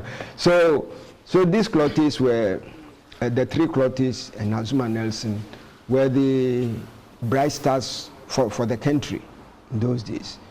Well, they fell by the wayside. They all traveled. They stayed in the diaspora, UK, for instance, and I happened to have the privilege of visiting the gym in UK, the Thomas Becket gym, which had Atukwe Clottey's man-size image. Okay. And that was where my boxers were lodging and then training. That's right. Kismaila, Tondaye, that's where they were all lodging, yes. So with that, I came to manage them, then started to climb the ladder. That was the era that South Africa apartheid was really at its peak. That's right, at its peak. So I had to, you can't do boxing alone. I had to rely on friends outside. And the main friend that I relied on was the late Ano Ekufi, who went by the the name the Black Cat. Okay, yeah. Yes, it's quite a familiar name. That's right, Andre Kofi. He was a goalkeeper, a guy who kept the post of Asante Kotoko. Yeah, that's what I say. It's a very familiar name. That's right, and then. In fact, stories has it that he was that goalkeeper that even if he concedes a penalty, he will tell him, even if they argue that it's not a penalty, so let him take the penalty and catch it, and he'll catch it. That's right. And he was one person who, with Pele, not Ghana Pele. Yeah, World Pele. World Pele, set up the Santos Professional Soccer Soccer Club. Okay. Yes, there is an old picture of all of them in. Yeah, so back in US, through him I met Pele. Yes, I met Pele in New York. We all had a good time. Yeah. Yes, that was when I was negotiating to get Ikoti and Afrikoti to the US. So it was there. Now I was able to get Andre Kofi. I do send him. In those days, communication wasn't as easy as today. I do get him to visit the IBF, the BBC, convent meetings and all that. But then IBF had its headquarters in New Jersey. Yes, and Andre was living in New Jersey. So I do send him messages, send him to the New Jersey office, and he presents it. And so through this, I was able to get the two boys ranked and then started climbing the ladder of all the 4 world bodies. IBF was then all the 3 world bodies. The BBO was then new. But the 3 major bodies were the WBC, WBA, and IBF. So IBF office in New Jersey gave Andre Kofi, an easy access to the office. So we were able to get the boys ranked. Now, with the apartheid, you have the WBA with the apartheid. The BBC, IBF were not. They weren't having South Africa in their good books. So. That was the time that even you can't travel from Ghana to South Africa. You have to pass through London. So I was able to get the boys ranked by WBA as well. One morning I received a phone call, invited to the ministries. And that was the time Castle 2 was there. I had to answer as to how the boys got to be ranked at the WBA, because Ghana is not to be with the WBA because of apartheid, and it was a hell. It was a hell for me. Well, it ended peacefully, and we started. We kept on going. Got all the necessary documents and put in their visas application. It took 1 year for us to receive approval for them to go for their visas. In that, then Ikoti was lured by Raincraft. That is how I got to lose Ikoti. How disappointing was that? Were you disappointed you lost him? Oh yes, I was disappointed, and my spouse at that time took all the papers heading towards the court to restrain Ikoti from fighting. Now the manager in US, Fred Berg, the late Fred Berg, meanwhile also took up the matter in US. And anytime that Ike was fighting, Fred will issue summons. He was a Jew.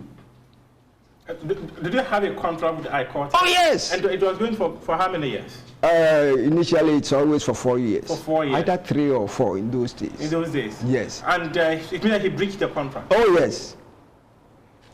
Yes. So why he breached the contract? Did he compensate you? Oh, no. I didn't receive even a penny. Yes. I didn't receive even a penny. And it wasn't a breach which was just smoothly done. It was rough. You know, it was something which was really... I took the boys to the UK for Alfred's Commonwealth Championship fight. So the boys they grew up as if they were siblings. Okay. Because of the pronunciation of their names. A lot of people thought they were brothers. Kote and Kote. Kote, yes. Okay. But Kote is K-O-T-E-Y. Yeah. Kote is Q-U-A-R-T-E-Y. So, when we went for the Commonwealth Championship, that was the first Commonwealth title fight amongst the two. So they fought each other? No, among the two, Okay. for the two. So, straight away, Kote came to tell me that, and that was my mistake, that a friend of mine, Alhaji Hearts, has... Alhaji Hearts, family of Hasafo? Oh, yes. Alhaji Hearts has gracefully told him that he will fund his ticket to London, so he will go along. I said, okay, because Alhaji Hearts had been my friend for many years. When he was a ball boy and all that, he was my friend during those days.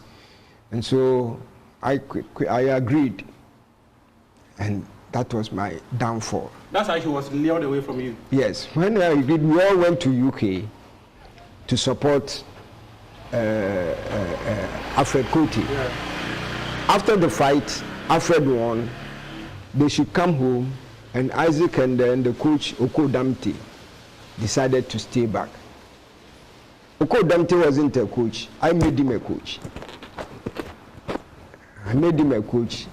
Bureaucratically, which has a meaning. When I say bureaucratically, on paper. Because okay, maybe I don't want, maybe the literal meaning of bureaucracy also maybe different from what you're trying to say. Paper way, yes. All that, what I did was, they were four, with the late Isaka, Ibole Isaka and all that. Kofi Kwe, they were four boxers. Kofi Kwe, Ibole Isaka, Kote, Alfred Kote, in that gym. And I happened to handle all the four. Now, that gym had Atuko Klote's son, Philip Klote, as the coach. Oh, okay. And all along, Oko-Damte had been their friend. So you had a suspicion that Oko-Damte played a role in how Kote left? Oh no, he didn't have he didn't play a role at all. Honestly, he didn't. But what I did was, for us to have easy in documentation for visas and all that, Ike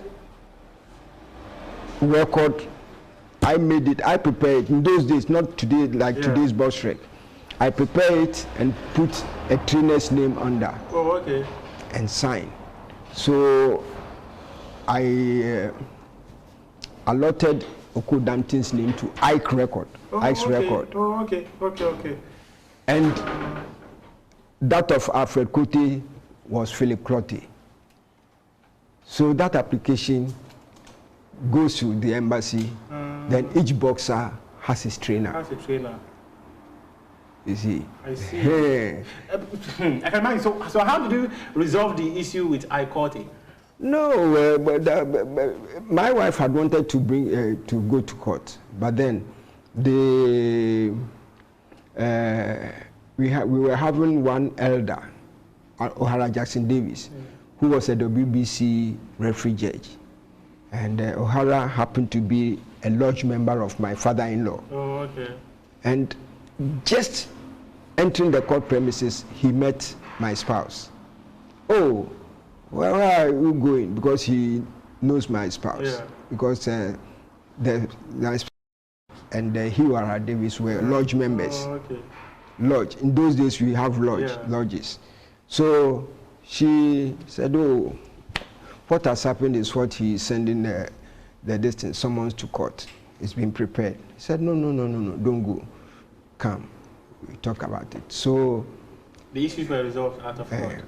Not resolved. She came and she followed him, and there was a standstill. So a fight was to happen, which was to be promoted by Ringcraft. That was, I think, African title. And I quickly prepared an injunction.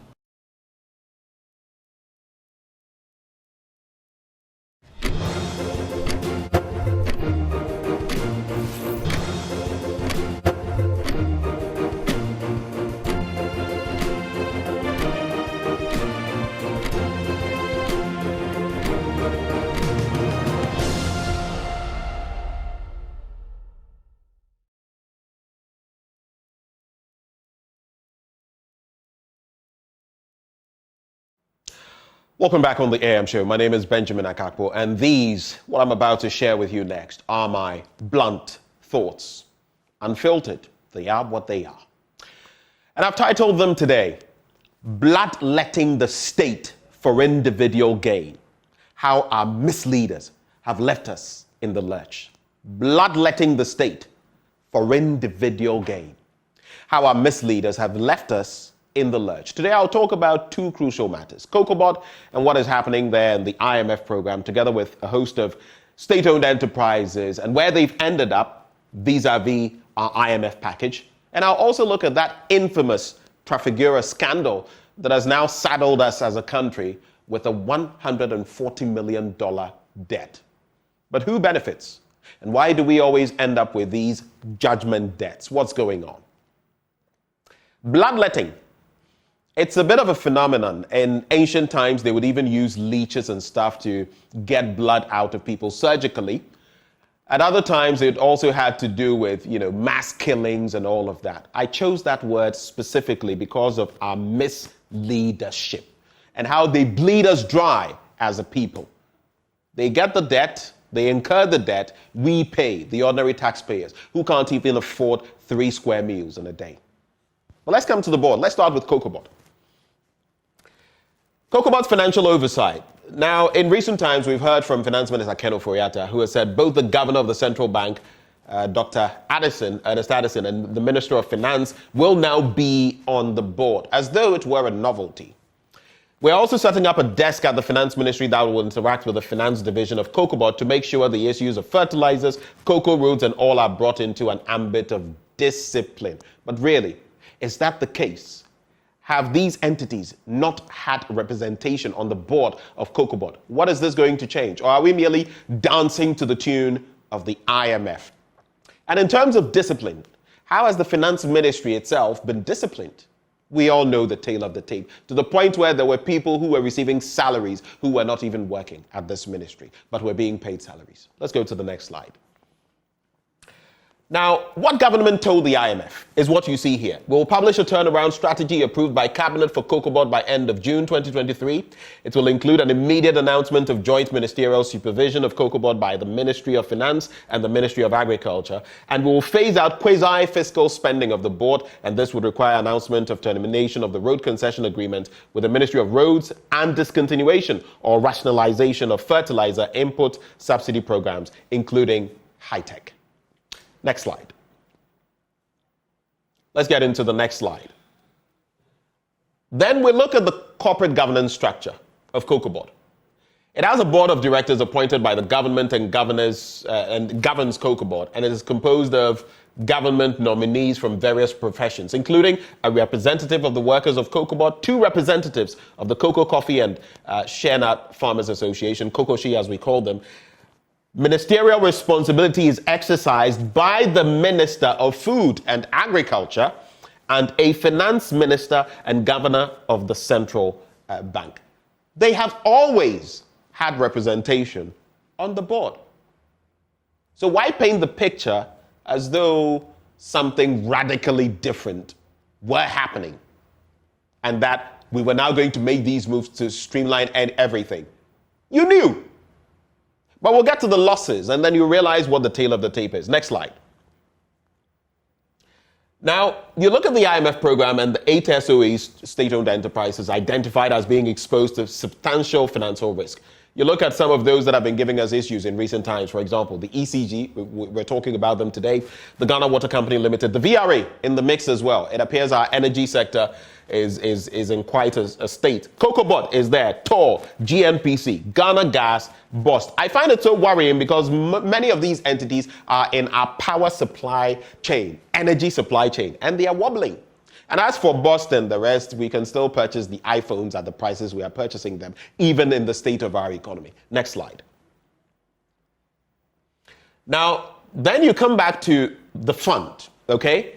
And Koka-Bot has accumulated annual losses for many years on the back of, this is what they told us, high rollover cost of outstanding cocoa bills, high purchase price to cocoa producers compared to its operational costs, and elevated quasi-fiscal operations, that is, fertilizer provision, rural roads development. But what do? Do we cut these off, and what will be the consequences for that sector? Next slide. Let's look at the trajectory, though, in terms of the statement of financial performance between 2012 and 2021, about a 9-year period, as far as Koka-Bot is concerned. And the source, by the way, is the Auditor General's report and estimates from Ghana's IMF program. So you look at the figures in billions of cedis, and you would see a negative trend. In 2012, negative 0.09, 2013, negative 1.2, and then there is some betterment in 2014. Again, in 2015, there's a bit of a dip, but still in the positive. Then we slide into negatives all the way till now. Negative 0.19, negative 0.39, all the way to 2021, negative 2.4, one of the worst we've ever seen. This is the performance of the institution we're talking about. This is their performance. Next slide. Then you look at the loans they have protracted within that same period. Now, in 2012, in billions of cedis, 11 billion. 2013, 12.1. It came down a bit to 10 billion in 2014, fell to 9.8, 7.8 billion in 2016, and it's been on the rise ever since. As of 2021, 19 billion cedis. Yet, that institution is still bleeding dry. Let's go to the next slide. Then you look at phasing out the quasi-fiscal activities, the cocoa farmers' dilemma. There's fertilizer provision, like I was mentioning. Are you going to cut that off? Are you going to take away the rural roads development or the mass spraying of cocoa farms, providing high-yield seedlings to farmers, rehabilitation of cocoa roads? Which one are you going to cut out? And what will be the impact? But we're only here because of the irresponsibility that has continued ad infinitum, like a fan belt. These should not be touched, but now the proposals are to touch them because of misleadership, lack of fiscal discipline. So the finance ministry shouldn't come and be painting a picture as though they were not in the know. They were from day one. Next slide. Now I want us to move from the Koka-Bot situation and segue neatly into another issue that is a grave matter of concern, because while we've bled with Koka-Bot and a lot of our SOEs, here too we're bleeding. So what is the Trafigura deal all about? Let's break it down for you. The 26th of January 2021, the GPGC, a majority-owned Trafigura entity, obtained a final award in its favor against the government of Ghana in arbitral proceedings in England. The award was for approximately $140 million. Think of that. Quantify it in the sense of how much we are getting from the IMF, even in the second tranche. That is over 1/6 of that figure. Now, it arose out of a written agreement for the installation and operation of 2 power plants, which Ghana, as the tribunal found, had unlawfully terminated prior to the expiry of the contractual term. I've heard Boakye Jaako speak, listened to watched what he has had to say, followed his statement and all of that. It's interesting how we try to distance ourselves from these, because if you're a leader and these things happen, I don't know, we always try to pass the buck. Who takes responsibility? Next slide. But in terms of the recent developments, even before we get to the other historical antecedents, May 24, 2023, Trafigura received an email from White & Case stating that it expected to receive instructions to act for Ghana and seeking to agree on a revised timetable in relation to its applications. Then, June 2023, Ghana issued an application to set aside the order. This order was subsequently dismissed. 21st July, Ghana filed the objections it wished to raise in relation to making the ICO's final and In August, Trafigura made an application for a receivership order in relation to Ghana's leasehold interest in one of the London properties, Regina House, whichever way you want to put it. Next slide. And then we go back to the historical antecedents I spoke about, which now have left us with this albatross round our necks. 2015, February, the GPGC entered into negotiations with the government of Ghana for the provision of a fast-track power generation solution. You know what was happening at the time and why we needed some of these. Then the 21st of May, the VRA issued an excavation permit to the entity for the Abuaze site.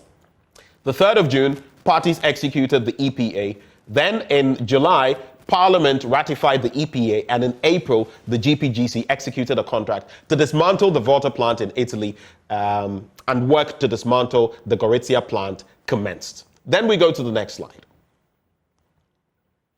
Then in 2017 and beyond, here's what happened, which has led us here. The VRA informed the GPGC that it had, quote, decided not to proceed with the leasing of the land for the project. This was where our woes began. And then in April, news reports emerged that the new administration was taking steps to review and to terminate existing PPAs entered into by the previous government. Next slide. So you look at the trajectory then from the 28th of August 2017, the AG's advice at the time versus what advice was given currently. 4 PPAs with a combined capacity of 1,810 megawatts should be deferred until 2018 to 2025. The 3 PPAs with a combined capacity of that should be deferred beyond 2025. And the 11 PPAs with a combined capacity of 2,808 megawatts, among them the GPGC EPA, should be terminated. And the project would result in costs of $115 million plus if implemented with its attendant high tariffs. Next slide. Then the basis of that position had to do with the illegality for want of capacity to enter into a PPA, failure to obtain siting and construction permits, installation of used plant contrary to policy, so they said it was used, it wasn't new, and then failure on the part of the GPGC to fulfill its CPs and other conditions subsequent. Some have asked whether these were enough to go down that road. Next slide. And then, getting ready to wrap the conversation, the basis for the AG's understanding of the position were these. If this agreement was terminated by the GPGC due to the government of Ghana's breach of its obligations under the agreement, or the government of Ghana's default, or the government of Ghana terminated the agreement contrary to the provisions of the agreement, that the government of Ghana would have to pay an early termination fee of an amount equal to capital recovery charges multiplied by the amount of energy the GPGC equipment would have produced. And then, if the GPGC equipment continued to operate at the guaranteed capacity for the remaining term, the early termination payment up to a maximum of 24 months within 90 days after issuing of the termination notice by the GPGC. And this was how we found ourselves where we do now. In the lurch, because the decisions, and that is what boggles my mind sometimes. We make these decisions, and you ask yourself, the stories we've been hearing about some judgment debts brought to bear intentionally because someone is going to round the bend and line his or her pocket. Is that what is happening? I don't know. I'll leave it to you to read between the lines. But we've had judgment debt upon judgment debt, from NDC to NPP, and NPP back to NDC. What is going on? If we were to tally the number of judgment debts we have suffered as a country, and what it has cost us, believe you me, we wouldn't need the sort of money we're taking from the IMF, the drop in the bucket, the paltry sums we're getting from them. But we've come to our knees as a country because of these misleaders. Ghana 4, if we continue on this trajectory, there may be a point where there will be no Ghana, because we would have incurred so much debt that future generations will have nothing. Let us be wise. Let us wake up. Let us smell the coffee that is brewing, percolating.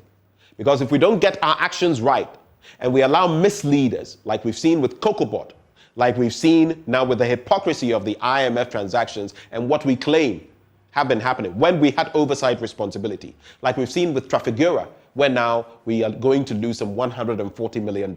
If we don't get our act together, Only God knows what will happen to us, not even to talk of future generations, posterity. I share my thoughts on some of these matters because I love Ghana. Ghana is the only home we have, and we must protect it and defend it.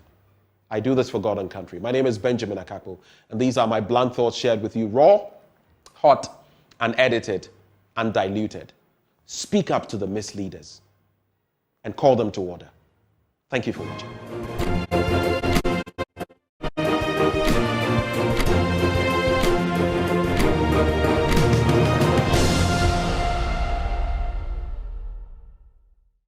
We tend to place more emphasis on what we call first-degree relatives. And first-degree relatives are mother, sister, daughter. So that's the closest. And if you have any of these having had breast cancer, your risk is higher because it could be that it's actually within the genes. And because you share the same genes with these people, you could also have that. But then we still share some genes with cousins, with aunties, with grandparents. So these are second-degree relatives, and they also have some risk. The other thing we need to bear in mind is the more people in the family who've had breast cancer, the higher the chance that there's a genetic link. So let's say you have a sister who had breast cancer, as against somebody whose sister has had breast cancer, grandmother has had, mother has had, two cousins have had. Definitely the link in that second person is higher. So yes, whether it's first degree or not, but also the number of people. And the third thing is even the age at which the person develops it. So let's take two people whose mothers have had breast cancer. One was 80 years when she had it, one was 40. The younger person is more likely to have a link with a genetic abnormality.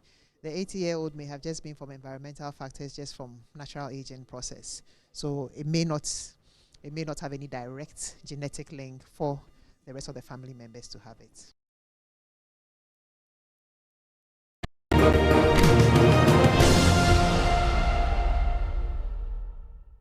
One good thing is the survivors talking, and I think these days, thankfully, we have a lot of that. Because when people come to hospital and as a doctor, you tell them that you need to have chemo, you need to have radiation, you need to have surgery, your breast needs to be cut off, they feel like you are just talking from the books. You don't really know what you are talking about, and as far as I know, nobody has survived. Nobody has gone through this and survived. But when they see people who've had surgery done, people who've been through chemotherapy, people who've had radiotherapy, and they are alive and they are well, and they are telling them that I went through, yes, it was difficult, but I survived it, then that encourages them, and they know that all hope is not lost. Because unfortunately, the impression out there is that cutting off your breast will kill you. And even amongst us as health personnel, some people feel that way. So unfortunately, there are times when someone will come and tell you, oh, I went to the hospital, and even some worker in the hospital said I shouldn't do the surgery because it will give me problems. So definitely we need education on a wide basis. I mean, not just for the patients, but even for healthcare professionals. And so once people get to know that you can go through these treatments and survive, and they see evidence of it, I think it encourages them to come. The other thing is trying to get people to come early, because when you are treated at a late stage, so let's say somebody comes with cancer that has spread, like I said, we try and control it. So we still give chemotherapy if you can tolerate it. But at that point, we know it's not going to cure. And unfortunately, after a while, at times it's even years, we may lose the patient. The people out there only know that the patient took chemotherapy and eventually died. They don't know at which stage she started. So the impression for them is that you take chemotherapy and you don't survive. But if you take chemotherapy at an early stage, it cures you. And we've had people who've lived for decades after chemotherapy. So it's important to also try and get people to come in at the early stages, because that is when we will have the good stories. When you are treated at a very early stage, the outcome is good. And that helps to encourage others to also come in for treatments.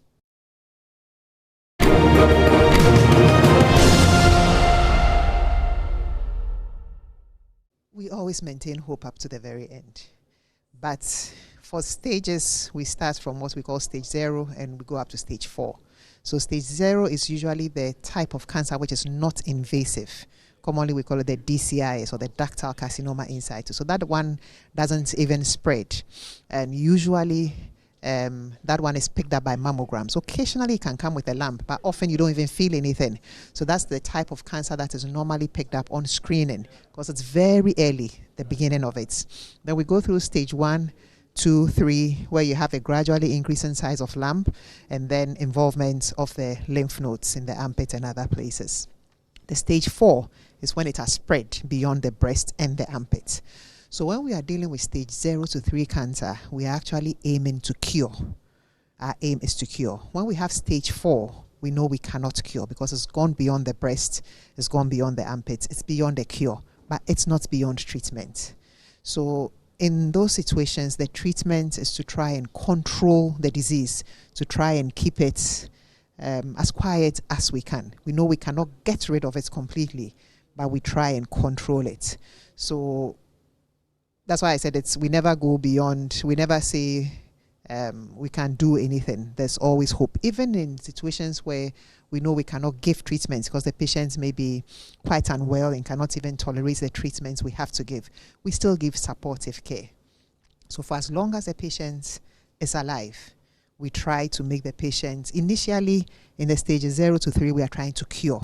In stage 4, we know we can't cure, but we try and control. And towards the latter stages where we know that we really can't, even the control is becoming difficult and the disease is really taking over, even in those stages, we try and give the patient as good a quality of life as we can. So we try and take care of pain, try and help those with difficulty breathing, ulcers and all that. So at every point, there's something that we try to do, if not even to cure, to try and make the patient more comfortable.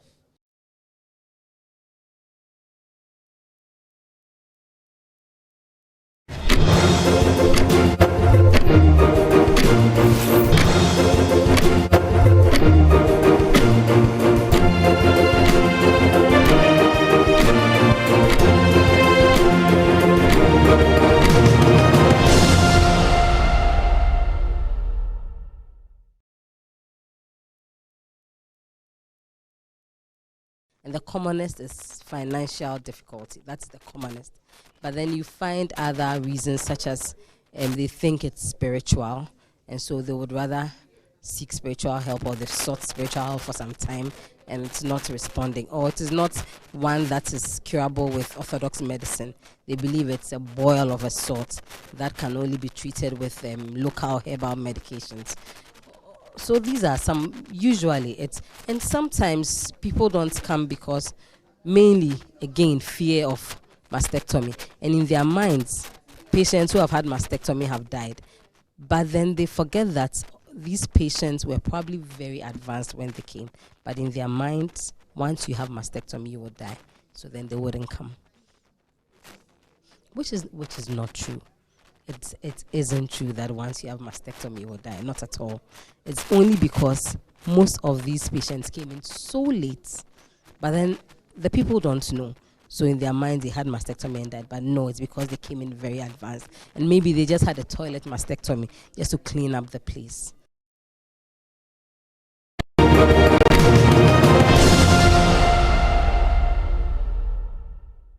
Right from diagnosis.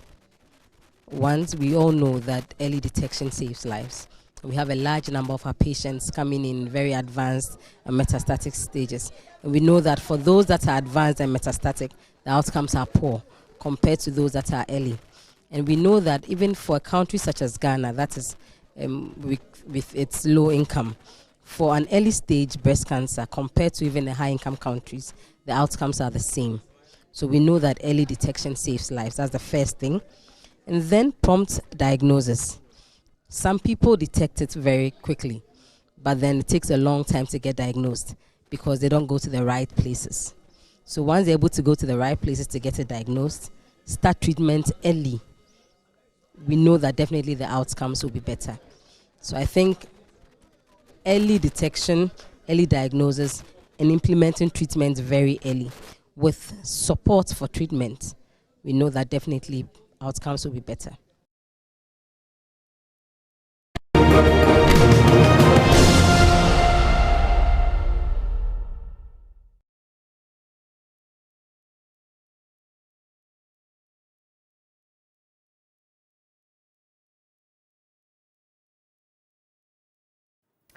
Hello there. Thank you so much for staying with us here on the AM show. And I'm sure you got a hint from our earlier speakers that we're about to have a conversation on breast cancer. We're still in the month of October, Pink October we call it, and it's the time we dedicate to creating awareness about breast cancer, hearing from breast cancer survivors, speaking to the doctors, breaking the myths, destroying all the thoughts that you may have that are not scientific and accurate, and also ensuring that we all get screened for breast cancer. This morning I've been joined by Dr.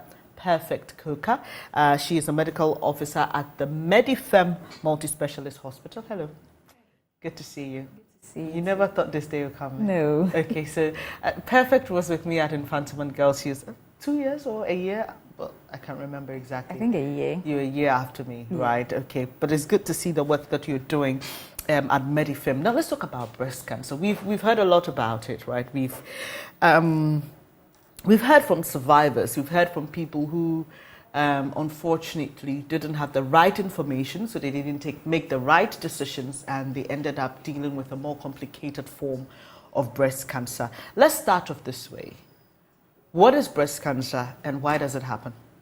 Okay, so as has been mentioned, we are in the Breast Cancer Awareness Month. That's a Pink October, and we are creating awareness so that we can identify breast cancer early and then manage it early and to prevent complications and death. It's not a death sentence. Yes, so what is breast cancer? Breast cancer is it's a disease that comes from your cells growing abnormally and then having the ability to spread to other parts of your body. Yes. So it's a tumor that forms that that can be invasive, so Right, can so it move spread to other organs of the body. Yes, other So organs of your beyond body. the breast, the cancerous cells can spread to, say, the lungs or yes, your other lungs. parts, It right? can go to your liver. It can go to other parts of your body. All right, and that Yes. will be what you doctors may call what, stage 4, like yes, when an it's gone. advanced breast cancer disease. Yeah. Okay, but one of the major questions we have people asking us whenever we talk about breast cancer is, are there people who are more prone to having the disease, and are there things that we do that make us, give us a higher risk or puts us at a higher risk of getting breast cancer? Yes, so there are some risk factors associated with breast cancer. Yes, and for every risk factor, we have the ones that we can modify, the ones we can do something about, and there are ones that you can't do anything about. Yes. So risk factors being there doesn't necessarily mean that you're going to get the disease. It just gives us a fair idea who has maybe a higher chance of getting breast cancer than others. So, for example, breast cancer is common in females. 99% of breast cancers are in females. So being a female, it puts you at risk for breast cancer. That being said, males can also get breast cancer, but it's way less common. About 1%, 0.5 to 1% of breast cancer is in males. Yes, and then age. So we think that breast cancer is more common as you age, but now we are having a lot of young people also developing breast cancer, 30s, 20s, also developing breast cancer. And hence the need to intensify education on breast cancer. Right. Yes, and other factors also include a family history. So if you've had a relative, your mother has had breast cancer, your grandmother, your auntie, it puts you at a higher risk. So there could be a genetic component. Even though a lot of the cases too, people don't have any of these. Yes, and then they just develop it. Yeah, but these are factors that you can't do anything about. Yeah, so some of the factors that are associated with breast cancer that are modifiable, that's more associated with lifestyle choices. For example, smoking, cigarettes, tobacco, alcohol intake, obesity, hormone use, hormone therapy, especially postmenopausal. So these are some of the risk factors associated with breast cancer. It's interesting you bring the issue of hormone use because there have been concerns about the abuse of some of these emergency pills. You know, people just pop things because they want to avoid a pregnancy. So I just think that if you're somebody who likes to do that, just speak to your healthcare provider about the right way to, you know, do all these things so that you don't put yourself at risk of getting breast cancer. Now let's talk about those who have identified that they have the disease already. We live in a very religious society. It's something we can't run away from. And there are many people who like to associate not only breast cancer, but many diseases with religious causes rather. And they say that, oh, probably somebody has bewitched me or whatever the case is. If somebody came to you as a doctor and you had to treat them for breast cancer or manage them for breast cancer, what do you usually tell them to get them to understand that science can actually help them to manage or even in some cases get rid of the cancer? Okay, so I think the religious bit has been a challenge with regards to health seeking with breast cancer and many other diseases because we are in a highly religious environment and superstition also, myths, misinformation, so it's easy for us to associate this with that and then actually think that even coming to the hospital is what is going to make your condition worse. Yes. Health does not is not limited to medicine only or your physical condition. Your spiritual, there's a spiritual aspect to health too.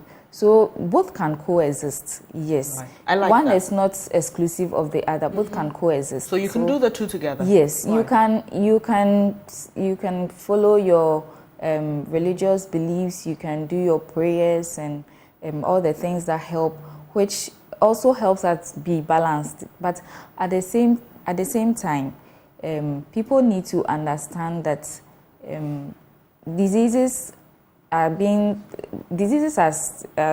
researched and yes, and there's a lot of advancements in health, and they can seek health care and get managed whilst also going about their religious activities. The problem is when we associate diseases to entirely spiritual events. Yes, and then sometimes by the time people would see that maybe their breast, there's a sore, it's not healing, and then they think someone has bewitched them, they go to a prayer camp, which their choice, and it's good to pray. But by the time they come to the hospital, it has already spread to other parts of the body. There's little that can be done.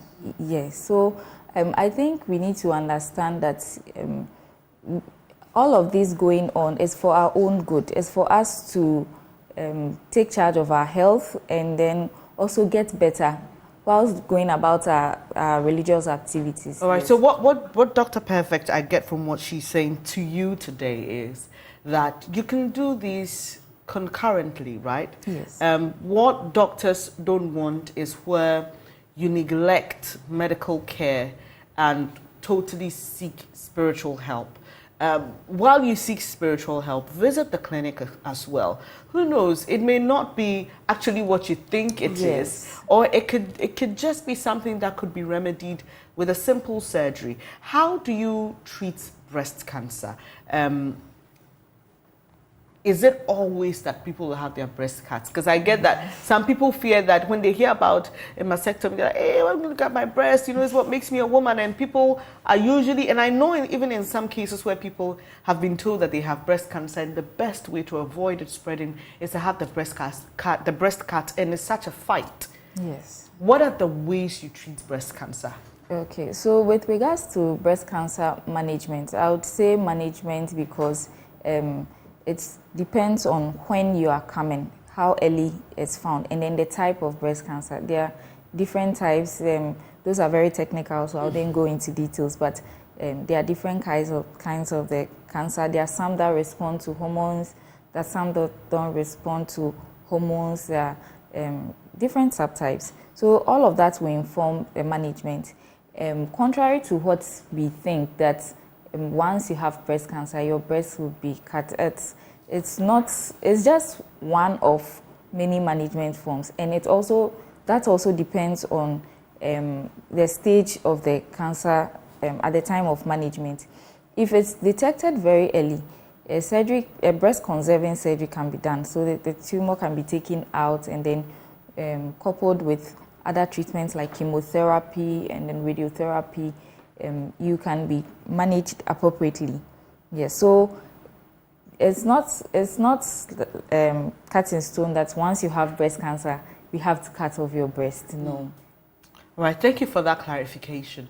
Now, we're still in the Breast Cancer Awareness Month, and Dr. Koka and some of her colleagues have been, doing so well, creating awareness, talking to us as women about getting a breast screened. I just want to find out from you how successful that has been. Do you have people coming into the hospital to get screened in this month? Yes, so we've had quite a number of people coming into where I work, Medifem. We've had a number of people coming in for screening. We were doing our screenings in the hospital on Tuesdays and Thursdays, and we picked a few people who had lumps. For me, luckily, the ones we picked and investigated, it was not breast cancer. There were other benign breast lumps. We've also had screenings outside the hospital, so in the marketplace, at corporate areas. We've tried to do as much screening as possible. Then we've done some education. I've been to one radio station, I've been to TV station, I've had presentation with groups, yes, and then as with my other colleagues at work too. So this is the goal of the Breast Cancer Awareness Month, so that as much as possible, we create the opportunity for people to get screened, and then as part of our screening, we educate you on self-breast examination. Right. Yes, so that we don't delegate screening our breasts to once a year. Yes, October, only to October. Yes, so that you do that whilst you're at home, at least once a month. Yeah. Right. So we'll be coming to that. The self-breast examination and the other things we can do, not necessarily only in the month of October. But you spoke about some of the lumps being benign, right? So it means that not every lump that you identify in your breast is cancerous. Yes. So if you do your self-examination, please don't shy away from going to the hospital because you identified a lump. Just break it down simply for us. What does a benign lump mean?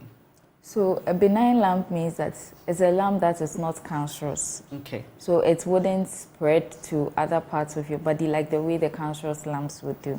Yes, and actually, a lot more lumps you find in your breast, maybe you have more benign lumps in your breast than you find malignant ones. But you may not know just by identifying the lump that this one, I can sit at home and wait and go to the hospital later. And that is why once you identify something like that, you come to the hospital. And just to add that a lump in your breast is not the only sign or symptom that you have breast cancer or you have something going on. Yes, so if you notice any unusual thing with your breast at all, so it may be skin changes, you may see the color of your breast has changed or the color of your nipple has changed. You may see that a part of your breast looks like it's sinking in, like a dimple, the way you have a dimple on your cheek. So you see dimpling. If you see your nipple retracting, so your nipple is supposed to stand out, and then you see that it's like something's pulling it inside. Right. Yes. Or you have a sore or like an ulcer on your breast that it just doesn't go. It's not healing. And these are some signs. Or you have a discharge from your nipple, a bloody discharge, an unusual discharge at all. These are signs that you need to seek immediate medical attention. Right. Yeah. So how do we do the self-examination? Okay, so the self-examination, first of all, the goal of the self-examination is that you get to know your breast, you know how it is, how it feels, so that should you feel something unusual, should you see something unusual, you'd be familiar with that change, and then you report or you seek treatment immediately. Yes. So with the self-breast examination, we recommend that we do it at least once a month. Yes. So you stand in front of the mirror and then have a look at your breast. You look around for the things I've mentioned. Mm-hmm. Is there any skin change? Is there any swelling? Is there any is there any discoloration? Any dimpling? Anything at all? You lean forward a bit. You'd also have a look at your breast. Sometimes you can have some lumps that when you lean forward and the breast hangs out, it becomes a bit more obvious. Yes, you do that too, and then you can put your hand on your waist and tenses your muscles okay. Up here. Yes, and then also examine your breast, and then you palpate your breast with the palm of your hand. Yes, so you are not poking; you are actually pressing. Yes. Okay. Yes. So you can raise one hand and then you use the opposite hand to palpate in circles so that you cover all the areas of your breast. You go in circles and then also palpate the center, also towards your armpits, because all of these parts are, your breast goes all the way up towards your armpits. Okay, yes. That's an important point. So when we are doing the examination, you're not just looking at the breast, yes. as in the formed breast here, but you're also going as far as your armpit, yes. and every area here, yes. right? Because that's an important point we need to make. Yeah. Yes, so you do that for both, and then you'd also squeeze your nipple a bit to see if there's any discharge. Then you can do that whilst lying down too. You lie down and then you press the breast, like you palpate the breast against the breast wall for both, and then just to identify any lumps, anything unusual. Yes, so as simple as that. Every woman has a lump in the breast. Yes, a normal breast tissue. Yes, because sometimes people get confused, especially the young girls.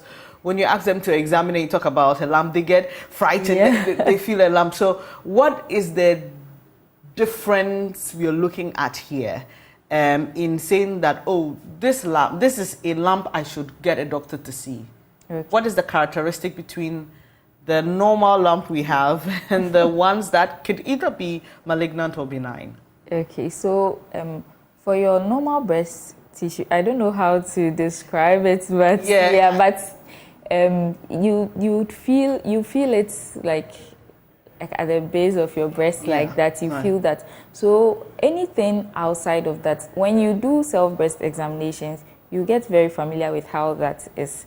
Yes, so you may sometimes feel a mass, like a lump on top of that. Okay. Yes, sometimes you feel on top of that, or sometimes it's like there's a lump at the side, like this one is there, then there's an extra lump. You feel something extra somewhere. Do the extra lumps move around? Some move. Okay. The benign ones, especially, there are some that move. But I'm careful with saying that this one is characteristics of benign, this one is characteristics of malignant, because I'd limit that to like the aspects. Right. Yes. For us, what is important that we know, like as general people in the public, right, is that there shouldn't be an extra lump outside your normal breast tissue. So if you feel anything like that, usually those for the breast cancer are hard and sometimes could be attached to the skin or attached to like the muscle or other tissues and may not move.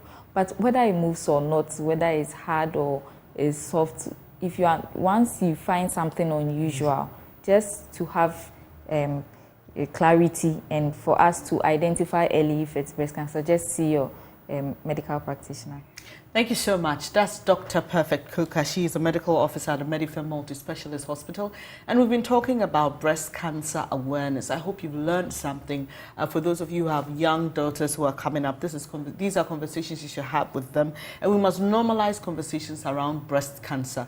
It doesn't just have to be limited to the month of October. So if there's anything you learned today, I hope you remember that you need to do a self-breast examination at least once a month. If you spot anything unusual, please do not hesitate. Rush to your specialist or your caregiver. Also, it's not a crime to pray, but as we've heard from Doc, You can pray while seeking medical help. There's nothing wrong in doing that. So this has been our way of helping you this morning. And I know that, majority of breast cancer cases are found in women. But I have an uncle who was diagnosed with breast cancer. Thankfully, he survived. So for the men, you should also be concerned, at least learn how to do a self-breast examination. If you find something unusual, go visit a doctor. Thank you for staying on the AM show. When I come back, I'll be speaking to sponsors of our NSNQ and giving you some vital information on changes made to the finale. Do stay. Thank you, Doc. Thank you.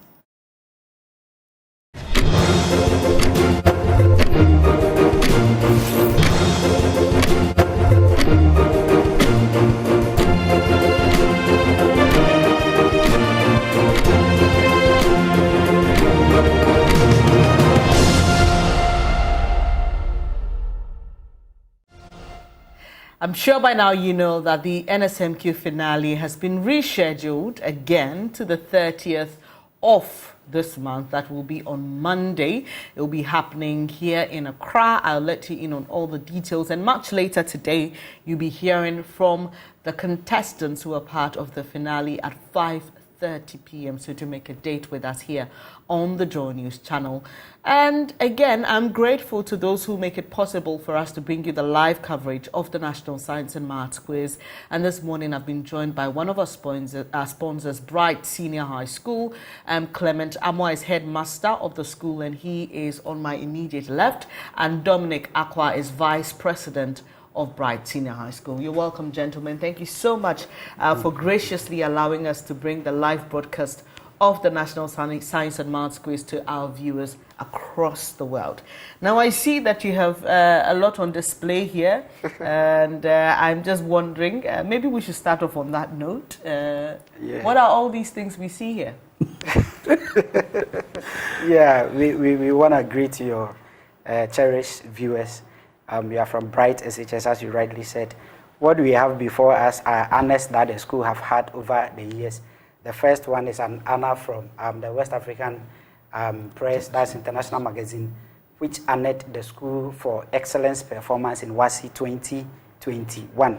So we have that plaque. Then the middle one is from the municipality for excelling or for standing tall as the best private school in the Ebuakwa North municipality. This particular award was given by the director of GES. Okay. So that tells you that Bright School is doing overwhelmed when it comes to WASI. The other one had to do with things that are slightly wayward from academic activities, but they are all co-curricular activities. Right. That is about drama. Okay. Just recently, the school featured at the National Theatre for the National Drama Contest, and we were second runners-up. So we were honored with that beautiful trophy, as you can see there. Congratulations. And I see that you have samples of the sample of WASI certificate. Okay. Starting from 2016, coming down to 2017. Okay. You can count the number of A's. Sometimes when we present on television, people think that it's a photo shoot. For your own sake or for viewers' sake, we have everything here. Right. Sample of certificates. Okay, great. Yeah. The interesting thing about having all these accolades is that people want to know, how do you do it? Better. What is it that makes Bright Senior High School have all these excellent performances, as you put it? Beautiful. Yeah, let me take that section. Okay. Yes, it's true. You have asked a very nice question. And the secret is that the school has, in fact, prepared herself with a very competent teachers. We have doctors, that's Doctor of Philosophy. We have master's holders. We have first class graduates. If you don't get a first class, you can't come and teach there. So in fact, when they come, we examine them. Okay.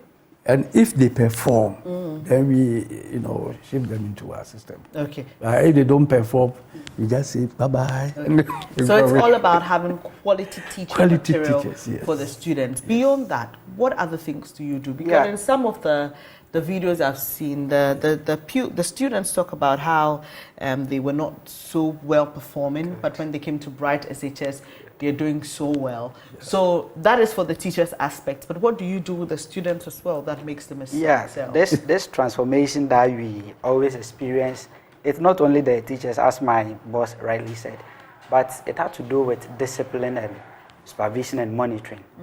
As the part of the management ensures that teachers are well managed, students are well catered for. Besides, this crop of teachers that we talk about have masterminded books which we use to prepare the student. So there is nothing like a student being considered as tabula rasa. It's a term in psychology, meaning somebody who knew nothing. We don't have such students in our premises because we give opportunity to every student. We prepare you from the onset till you finish with the WASI. Now, on my left, I have some sample books which the teachers had prepared. Okay, written by your own teachers. Yes. Okay. So these books are not at the bookshops. Okay. You can only get it at the stores of Bright Senior High School. Okay. This is social studies. We have reinforcement. This is English language. Okay. We have mathematics. Okay. People call it almighty mathematics, but with Bright SHS, you make A1, not just a B2. You make A1 when you are done going through this workbook, because the teachers will have time for you from topic 1 to the end. So even at SHS2, surprisingly, students will take the NOVDEC exam and they are scoring A1. That's impressive. Okay, I'm sure there are a lot of you who are planning to go to high school now, those who just wrote BEC, and there are a lot of options for you to choose from. I'd like you to tell us why they should choose Bright Senior High School. Yeah, Bright Senior High School, we are prepared for every student who comes there. And interestingly, let me talk about this NSMQ that is coming off. Next year we are joining, and the package is that anybody or any student who comes there and enroll him or herself in the NSMQ team, the school is ready to sponsor the child from the SHS to the university until he or she finishes. Wow. So it's a very nice package that has been planned for those who will come and enroll themselves in that section. That's interesting. And because I was going to ask why you're not part of the NSMQ. Yeah, we are coming. So thank you for answering that question for Yes. because you've been sponsoring this for some time. Yes. And it's just out of curiosity, I've been wondering why Bright SHS is not part of this. So how do they go about coming to the school, seeking admission? Yeah, admission. What are the protocols to follow? Good. Admission is open to all who want to be part of Bright SHS. You pick our admission forms at the school's premises. In Kukrentumi? In Kukrentumi. Hey, so if I'm in Tamale, I have to come all the way You have to come. Because it's a boarding school. Because there is something better hidden. No, I mean for land. the forms. Can they admission access forms. it online? Oh, not really. Okay. But when you come to the school, or we can also transact through our communication channels. Okay, please, if you can, because there are people all over the world who are watching us and they may be considering Bright SHS. And so kindly, if there are any numbers they can call, for further, maybe if they can pay and then you send them the form via courier or whatever. Exactly. Just let us know the numbers to call. Yeah, so the numbers you can reach us on are 0242 071185, 0242 071185, or 0277 147727, 0277 147727. You can also watch us on the internet at Bright SHS, Bright SHS .com.gh. brightshs.com.gh. All right. And just also, do you accept transfers? So if somebody, a parent is watching and says, "Oh, I have a child who is good. I think he can perform in the NSMQ. I like the package, the scholarship package." But that child is in SHS too. So, do you accept transfers from other schools? We do. Okay. We do accept it, provided you go through the correct channels. Right. Right, that's fantastic. So please, Bright SHS is the school to consider. They've shown you what they can do. They've given you the track record. They've also put out a very juicy package. They say next year they will be participating in the NSMQ. I'll be looking forward to that keenly, by God's grace. And also, if you're a young person who just wrote the BEC and you want to look for a good senior high school to attend, Bright Senior High School is that option for you. So look for them, visit their campus at Cochrane Tumi, pick up a form, and then you can follow through from there. Thank you so much, Clement Amwa. He's headmaster of Bright Senior High School, and we've also had the vice president, Mr. Akwa, Dominic Akwa, Mr. Akwa with us as well. We'll be having a lot more conversations right here on the AM show. You don't want to go away. I'll be back with more. Thank you.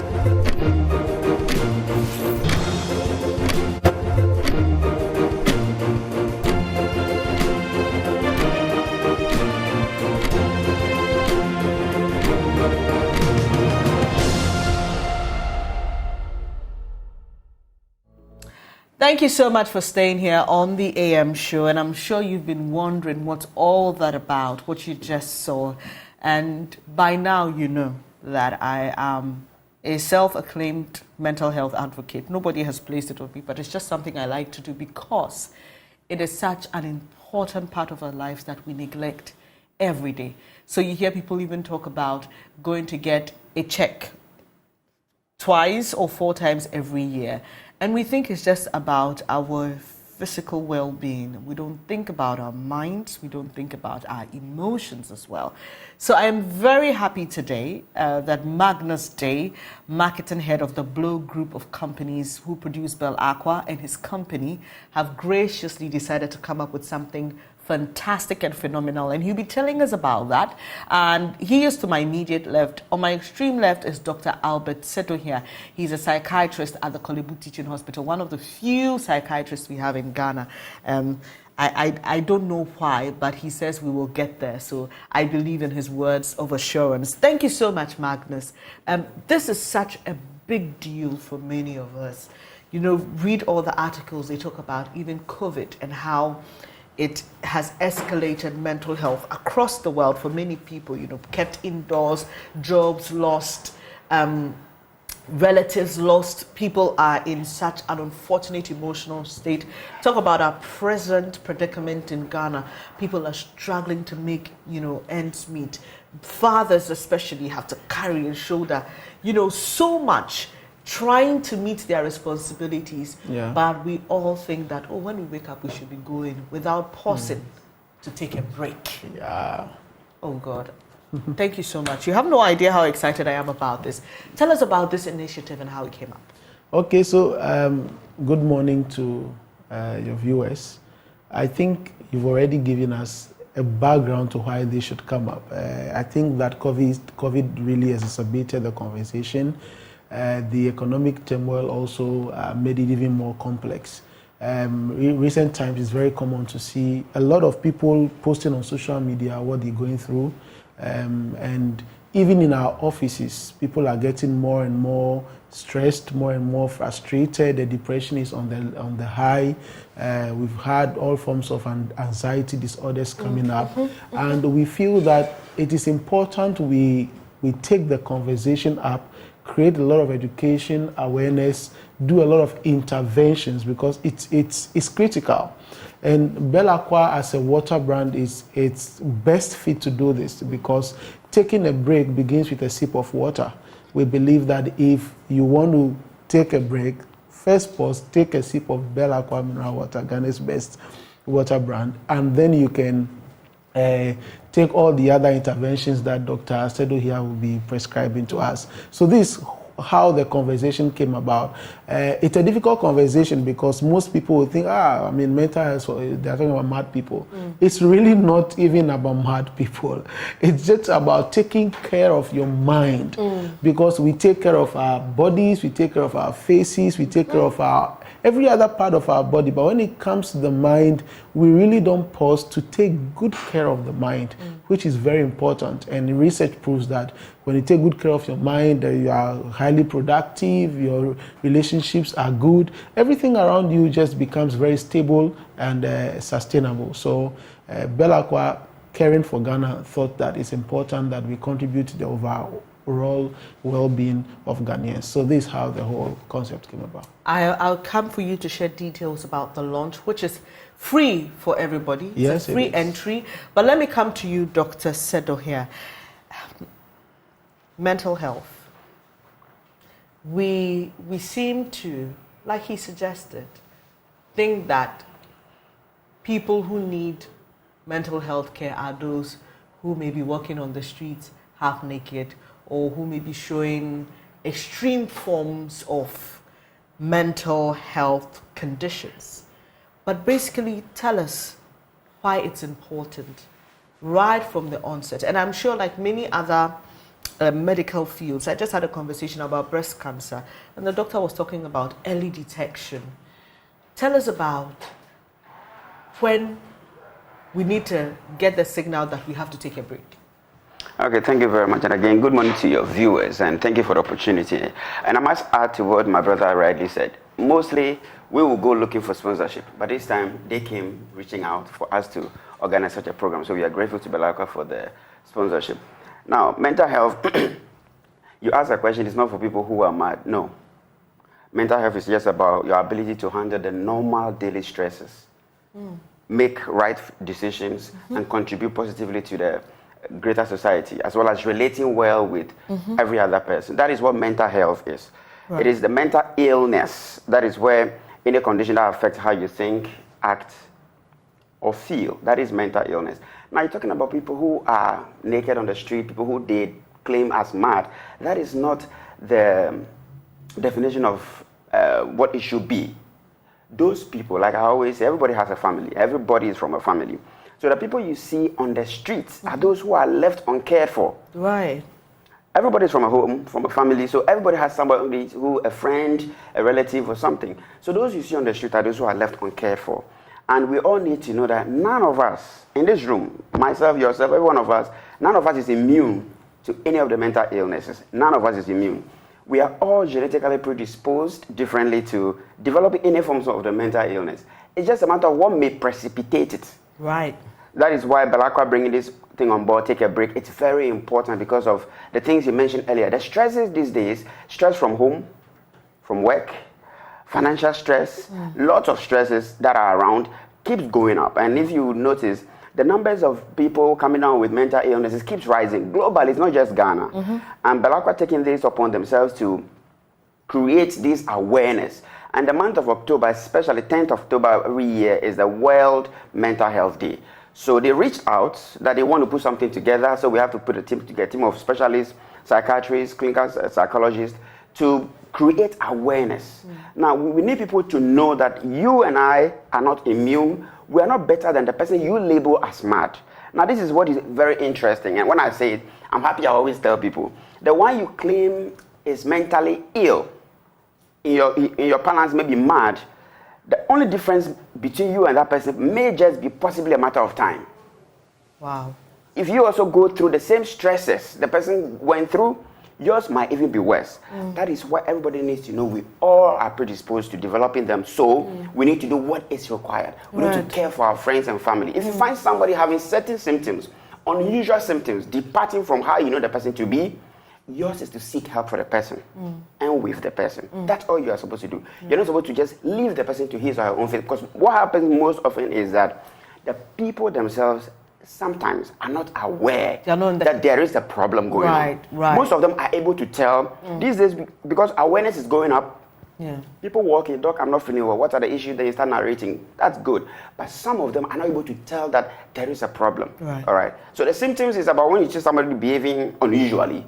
You just suspect comfort the person, seek help for the person at any nearby hospital, and there is help available. You said earlier that there are not many psychiatrists in Ghana. True, a few years ago it was even worse, but now there are about 74, and the numbers will keep increasing because of what our seniors and ourselves, we are all encouraging more and more people into the field. So yes, the numbers will keep increasing. With support from companies like Belako and Co., we will do far. And I know there are a lot of people watching us who really identify with a lot of the things that Doc is saying. But Doc, when should I realize that I'm reaching tipping point? I need a break. I need to sip some Bel Aqua. I need to light a candle, go to a musical concert, free my mind, go and sit at the beach. When or how often should we be doing that? And should I even wait till I reach tipping point? So you asked a lot of questions in one in one breath. Very good. So the things that you need to, when should you know that you need to take a break? Of course, the body is designed such that you need at least, for every adult, you need at least 6 to 8 hours of uninterrupted sleep. Pardon? 6 to 8 hours of uninterrupted sleep. I know you don't get that. That's why you said pardon. No. 6 to 8 hours of uninterrupted sleep. You need at least that for the body to rest. Because all of us have 24 hours. And ideally, 8 hours is for resting, 8 hours for working, 8 hours for other things. You understand? But we use all the 16 hours and we still, from the 8 hours left for the resting, do every other thing. And we can justify it. I'm busy, I'm schooling. So there are a lot of people going through a lot of things. Schooling, working, family. So all these things are happening. Now, when should you take a break? Of course, your body will give you signals. Right. You will know that you're not performing at the peak as you used to. You feel more tired. And the commonest condition we always see in every hospital that has psychiatric unit is depression. So you begin to realize you're feeling much more sad than you used to. And this sadness is not one that you can just snap out of. Right. That is what people need to know. Oh, you'll be fine. Your name again? Bernice. They just go, Bernice, you'll be fine. It's not true. You are strong. You are strong. You can do this. That's not what the person... It's not only about that.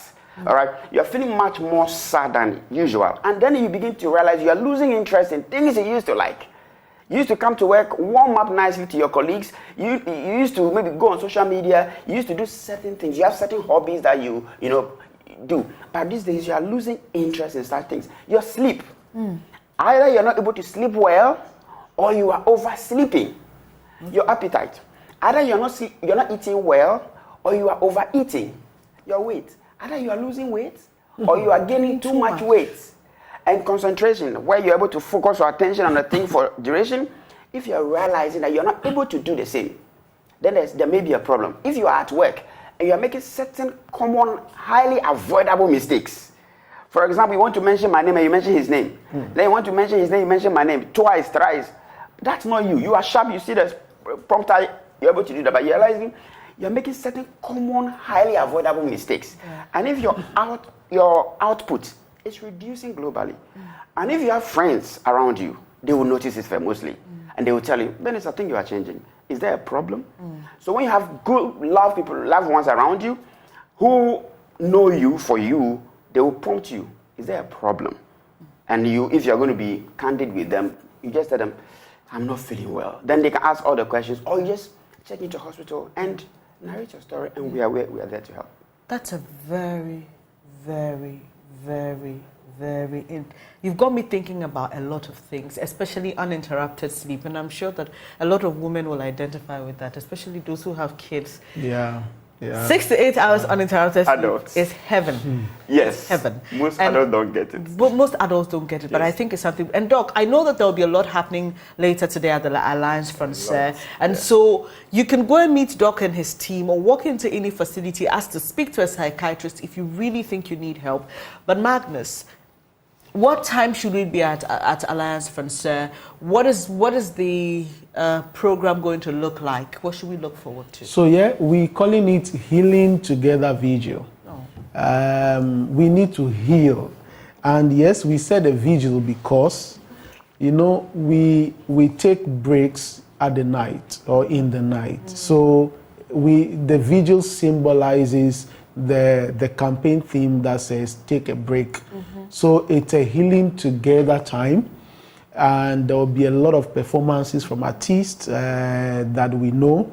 Some are on our screen: Sabiana, Pure Akan, Reynolds, The Gentleman and co. There will be poetry from Chief Moomen. Right. Foster Romanus is going to take us through some comedy to laugh. There'll be dance drama. So there's a lot of things going on that night. There'll be good drinks. Belacqua does not only do water. We do a lot of beverages. We do cocktails, and there'll be a lot of finger stuff going on the night.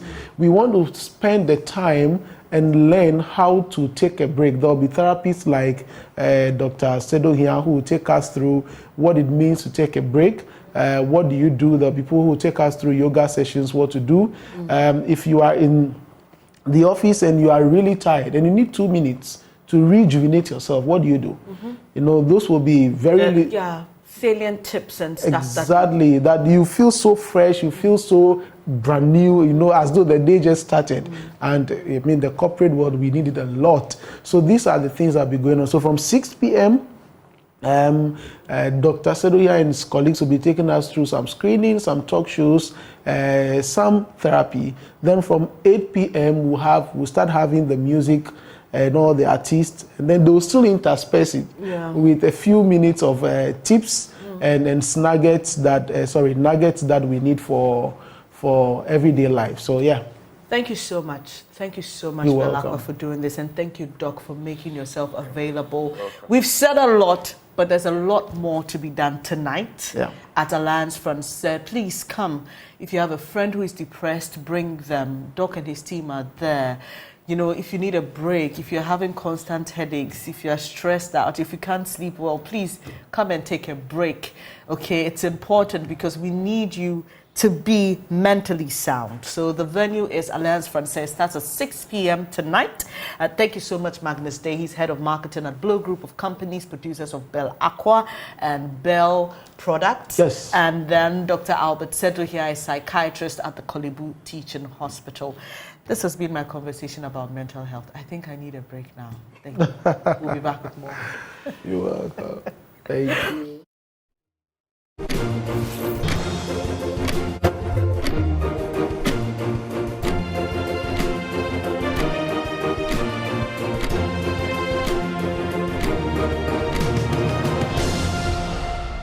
I hope you took a sip of water when we took that break. It's important to keep your mental health in very good condition. But I'm here again to talk about something beautiful, something fantastic that's happening in the month of October. I wonder why there's so many things happening in the month of October. We need to figure it out. But there is the Obroni Wewu October that's happening sometime soon, and I've been joined by the founder of Obroni Wewu October, Sami Oting. Hello. Hi. How are you? Oh, Very good. A lovely Thank cup you. You've got on there. This is crocheted, right? Yes, it is. It's beautiful. Yeah, thank you. Is this one of your Obroni Wewu products? It originally wasn't, but the boys touch it up. So most of the colors that you were seeing were originally not in there. They dyed it themselves. Tell us about Obroni Wewu October. Yeah, so Obroni Wewu October is an urban thrift and upcycling festival that was initiated last year in 2022. And the reception was great, so the idea is to keep it annually. Right. So here we are again in October. All right, so tell us what it looks like. This is what, a fashion show? Yeah. Or so what does it look like? Yeah, so it's a fashion show with upcyclers and designers coming from Cantamanto and then showing their creativity and talent. Wow. There is also going to be a talent show where some of the creatives are going to dance and rap, because outside of designing, most of them have other talents beyond that. Okay. So we're going to give them platform to show that as well. There's also going to be a drip contest, which everyone is involved. So the drip contest, you just have to show up in your best full drip, right, and then you have the chance to win a cash prize after the event. Yeah. Wow. So, and then if you pull 10 Ghanaians, 9 out of them have engaged or won secondhand at some point in their lives. So basically everyone. Tell me about it. Yes. Okay. Everyone is invited, yes. Yeah. Okay, right. And I know some people who say that they go to the high-end section of Cantamount. Please, it's all cant. It's all cant. Cant is cant. So, I mean, when is this happening and how can we participate? Yeah, so this is happening on the 29th, which is this Sunday, and it's from 12 p.m. to 5 p.m. and admission is free. So all you have to do is just show up. At At Rollins Park. Rollins yes, Park. In Makola, yes. So last year it was in Kantamanto, but the interesting thing was, Kantamanto is a market, so there wasn't enough space. Yeah. So we held it in one of the open spaces in Kantamanto, and even then we have to move the event from the stage onto the open floor because the crowd was just really big. So this year we decided to move it to Rollins Park, which is a much bigger space. Yeah. And on Sundays, markets are closed, so there's even enough space for parking, for everything, exactly. Perfect timing. Yeah. Okay, so if I know some of you have also taken the thrift business online. Yeah. Try to modernize things. So there's a pop-up thrift shop. Yes, there's going to be a pop-up thrift shop. And then what's interesting about the pop-up this year is that we are having the aunties and uncles and all the retailers from Kantamanto come, and then the online folks come too. Because one thing we're trying to do with OWO is like building a community in solidarity for Kantamanto. So people online, people in the market, people who sell, in the streets, all of them like coming together in one space to show the work that you're doing. Because if you really think about it, these people and the people working in Kantamanto, the stylists, the creatives, they're a big part of the fashion industry. But because, mainstream fashion industry is more glam, people really don't recognize the people in Kantamanto. But they actually serve the masses. Exactly. And then if you think about it, like celebrities now, politicians, so many people are wearing stuff from Kantamanto. They all started there. Exactly. Now you go on runway shows. Previously, you go on like red carpets and people say I'm wearing this designer and that designer. But now they're saying I'm wearing from Kantamanto. It's from my shy. Exactly. No, but I think that's also because over the years we have found a way of making it sound a bit denigrating to say that true. I'm wearing something from Kant. That has been the problem, hasn't it? It's true. It has and been. so people will just tell you, I'm wearing this designer, but I won't tell you where they got it from. Right? That is very true. Okay. But there's also something interesting I like about what you're doing. So you're not just having these people who sell these products that are brought in from the West, but they're also finding ways to be creative about it. Because you're just telling me about what you're wearing and how some of the colors were not originally there.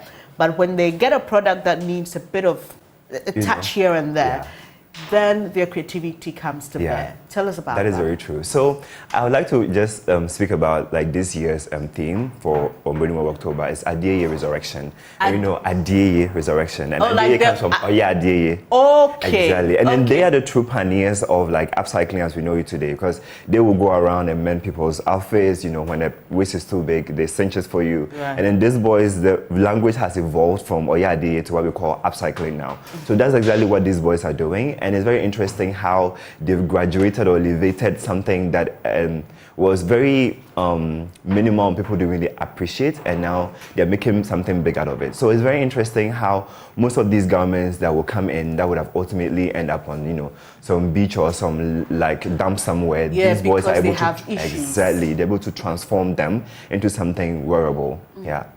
So that's an important point you raised, because then these guys, they're not only being fashionable, but they are saving the environment. Exactly. Because you hitherto, what would have happened would have been that, this dress, has a slit, or this dress has a problem, let's just throw it away. But they don't do that. No. They would rather upscale it. Upscale it. And then sell it. Exactly. This is such a fantastic thing you're doing, and I appreciate the team you're working with. You're such a young guy doing something phenomenal. We wish you all the best, really. Thank you very much. And on Sunday, what time does it start? At 12 p.m. At 12 p.m. 12 on p.m. Sunday. 5 p.m. Just get to the Rollins Park. I pray for good weather for you. Just get to the Rollins Park, and then just have fun. You can get some good stuff to buy too, Very good stuff. Some of the things that sell for huge. Can't I save people? And then another touch is like we also have like the popular food joints in Kantamanto coming as well. So as you're shopping, because it's going to be a long day event. As you're shopping, just go to the gobe joint and then just have some food or some asana on the side. You guys come from Kantamanto. It's really well thought through. So we are already going to have a good time. It's going to be a fun fair. It's going to be a good time. A very good time. Please. Show up. On Sunday, Rollins Park. Kindly join Sami and his team. He's a founder of Obroni Wewu October. We are repping Kant. Sunday is rep Kant. All through and through. And then you also get to see how young people are helping us preserve our environment by upscaling some of these attires that hitherto would have been thrown away, end up in the sea, end up somewhere else, causing a lot of harm to the environment. So we're not only asking for people who are interested in fashion, we're also asking for all of you who are also interested in protecting the environment, because this is something you should be interested in. You can support Sami and the team, and together, collectively, we can look good and make the environment look good as well. Thank you so much, Sami. All the best for Sunday. It's Owo Obroni Wewu October, and it's the Adieye edition. Right. We'll be back to wrap it up here on the AM show Tuesday.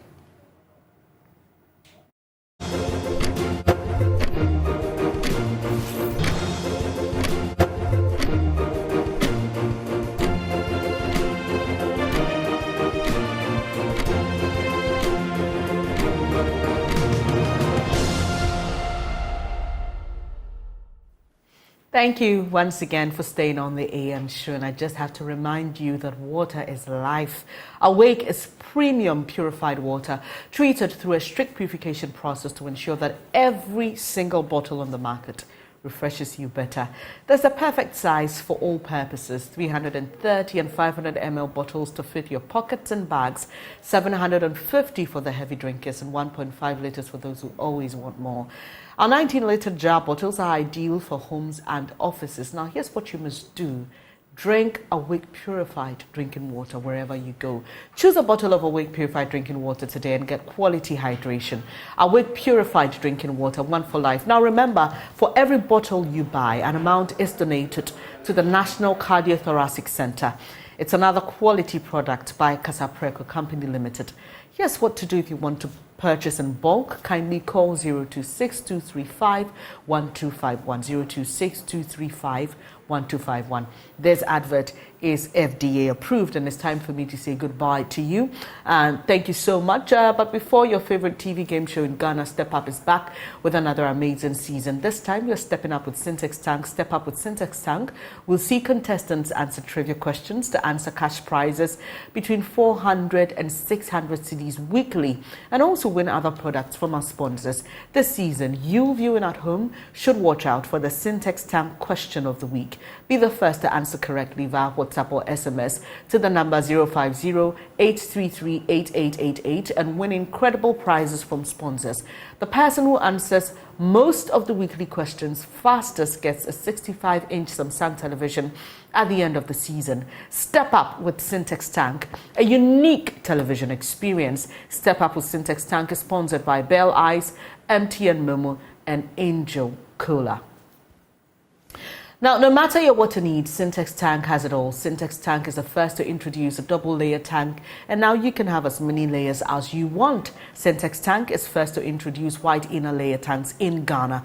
They've now introduced to you the customer specs order, which lets you order any color and size of preference. Syntex Tank gives you the longest warranty of 7 years, which no other tank gives you in Ghana. So whatever your consumption, size of project or demand, please choose Syntex Tank. There are agents nationwide. Syntex Tank, a strong, a tough. You can call Syntex on 0244-335-168 or shop online at syntexgh.com. I'm Bernice Abubedu-Lance, and I've been doing this with Benjamin Akakpo. Have a very nice weekend. Don't forget to take a break later tonight at Alliance Francaise with Belle Aqua. And also do stay with us. We are your most credible news source. Up next is News Desk with Aisha Ibrahim. Good morning.